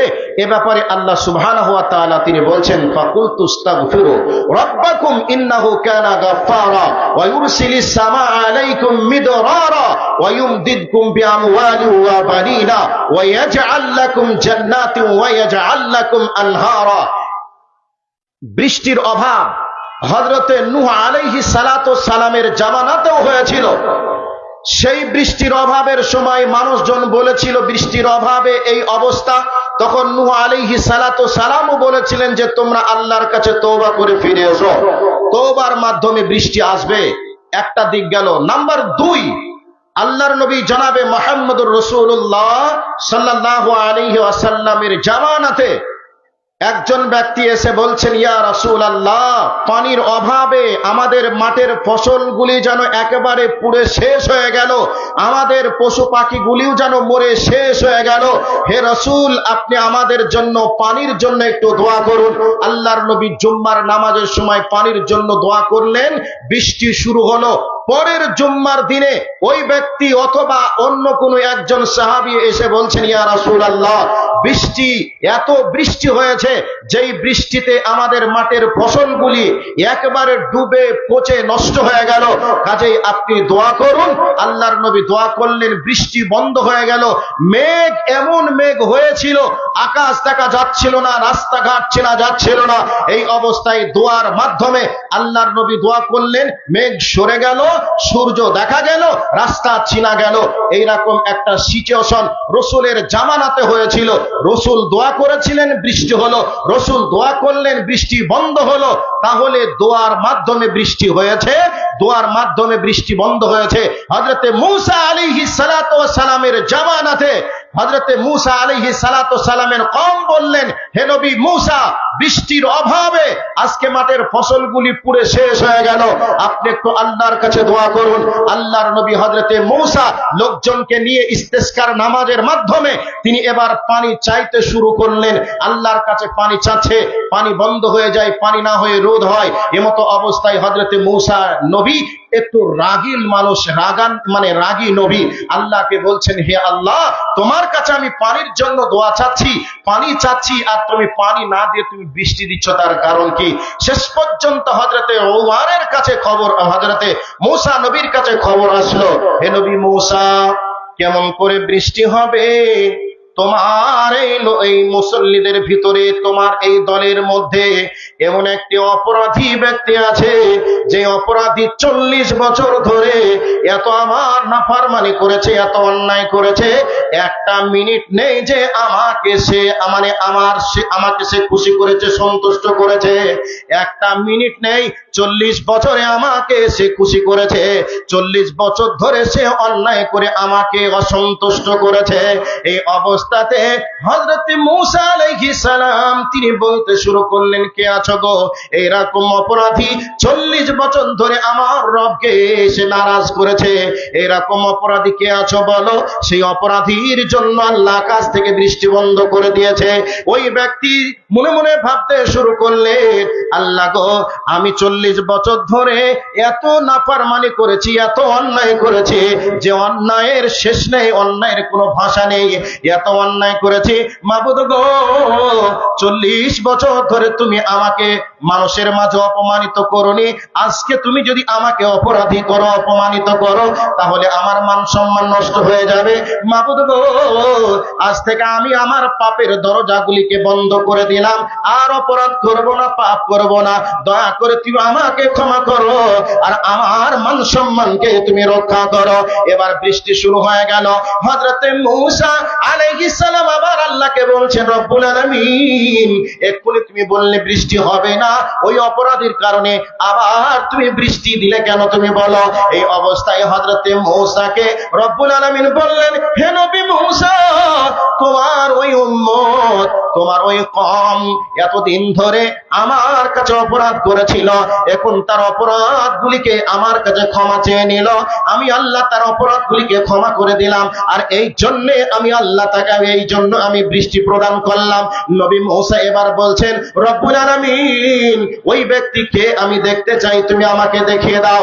আল্লাহ রব্বুল আলামিন বলছেন, নবী মূসা রে, 40 বছর ধরে তার অপরাধকে আমি ঢেকে রেখেছিলাম, মানুষের মাঝে মানুষকে আমি দেখাতে দিইনি, মানুষকে আমি দেখতে দিইনি, অপরাধী হিসেবে মানুষের চোখে আমি প্রমাণ করতে চাইনি। অতএব সেই ব্যক্তি ক্ষমা চেয়ে আমার কাছে মাফ চেয়ে নিয়েছে, আর আমি তাকে তোমার কাছে অপরাধী হিসাবে প্রমাণ করে তার মান সম্মানকে আমি নষ্ট করতে চাই না। তার আমি রব আর সে আমার বান্দা, আমি এই জায়গাতে সীমাবদ্ধ করে রেখে দিলাম। তওবা করেছে, ক্ষমা চেয়েছে, বৃষ্টি এসেছে। এবার একটা কথা বলে দিয়ে মেন জায়গাতে যাচ্ছি। একটা হাসান বসরি রহমতুল্লাহ আলাইহির যুগে তিনি এই অবস্থায় হাসান বসরির কাছে 3টে গ্রুপের মানুষ আসলো। একটা গ্রুপ বলছেন, হে হাসান বসরি, বৃষ্টির অভাবে আমাদের মাঠের ফসলগুলি নষ্ট হয়ে গেল। আর একদল লোক আসলো, হে হাসান বসরি, আমাদের ছাগল গরুগুলি আজকে তাদের স্তনের দুধ বন্ধ হয়ে গেল, ছাগলে উটে গরুতে তাদের স্তন থেকে দুধ দিচ্ছে না, আমরা দুধ পান করতেও পারছি না, তাদের বাচ্চারাও দুধ পাচ্ছে না, অতএব আপনি একটু পানির জন্য দোয়া করুন। আর একটা গ্রুপ আসলো, এবার হযরতে হাসান বসরিকে বলছেন, ওগো হাসান বসরি, আমরা আমাদের গ্রামের মানুষ 1 বছর হয়ে গেল বিবাহ করেছে, বিবাহ করার পরে 1 বছরের মধ্যে কারোর বাচ্চা হয়নি, অতএব আল্লাহর কাছে আপনি দোয়া করুন যাতে করে আমাদের বাচ্চা হয়ে যায়। এই অবস্থায় হযরত হাসান বসরি রাহমাতুল্লাহ আলাইহি তিনি বললেন, ফাকুলতুস্তাগফিরু রাব্বাকুম ইন্নাহু কানা গাফফারা ওয়া ইউরসিলিস সামাআ আলাইকুম মিদরারা ওয়া ইউমদিদকুম বিআমওয়ালিন ওয়া বানিনা ওয়া ইয়াজআল লাকুম জান্নাতিন ওয়া ইয়াজআল লাকুম আনহারা। হাসান বসরি বলেছিলেন, ওগো আমার গ্রামের মানুষ তোমরা শোনো, ওগো এলাকার মানুষ, তোমরা 1 বছর হয়ে গেছে বিবাহ করেছো, এখনো তোমাদের বাচ্চা হয়নি, তার মানে হলো তোমরা অপরাধ করেছো, অন্যায় করেছো, তোমাদের রব তোমাদের উপরে নারাজ হয়ে গেছে। অতএব তোমরা আল্লাহর কাছে তওবা করে ফিরে এসো, আর তওবা করে ফিরে আসলে রব্বুল আলামিন তোমাদেরকে সন্তান দান করবেন। এরপরে যারা বলেছিল, ওগো হাসান বসরি, আমাদের ছাগলের স্তনে দুধ নেই, আমাদের গরুর স্তনেও দুধ নেই, আমাদের উটের স্তনেও দুধ নেই, অতএব আপনি দোয়া করে দেন যাতে করে আমাদের জন্য বৃষ্টি এসে আমাদের ছাগল গরুগুলি সতেজ হয়ে আবার আগের মতো যেন দুধ দেয়। এই অবস্থায় হাসান বসরি বলেছিলেন, ফাকুলতুস্তাগফিরু রাব্বাকুম ইন্নাহু কানা গাফফারা ওয়া ইউরসিলিস সামাআ আলাইকুম মিদরারা ওয়া ইউমদিদকুম বিআমওয়ালিন ওয়া বানিনা। হাসান বসরি বলেছিলেন, ওগো আমাদের এলাকার মানুষেরা তোমরা শোনো, তোমরা আল্লাহর কাছে তওবা করো, আল্লাহর কাছে ক্ষমা চাও, আর আল্লাহর কাছে ক্ষমা চেয়ে তওবা করে আল্লাহর কাছ থেকে তোমরা তোমাদের মাল সম্পদের জন্য তোমরা আল্লাহর কাছে দোয়া করো, নিশ্চয়ই আল্লাহ রাব্বুল আলামিন তোমাদের সম্পদ দান করবেন, তোমাদের মাঠ ভর্তি ফসল তিনি দান করবেন। এবার হাসান বসরির কাছ থেকে 3টে গ্রুপের মানুষ এবার শিক্ষা যখন নিয়ে চলে গেলেন, আল্লাহর কাছে তওবা করলেন। আল্লাহর কাছে তওবা করার কারণে 1 সপ্তাহের মধ্যে তাদের বৃষ্টি হলো।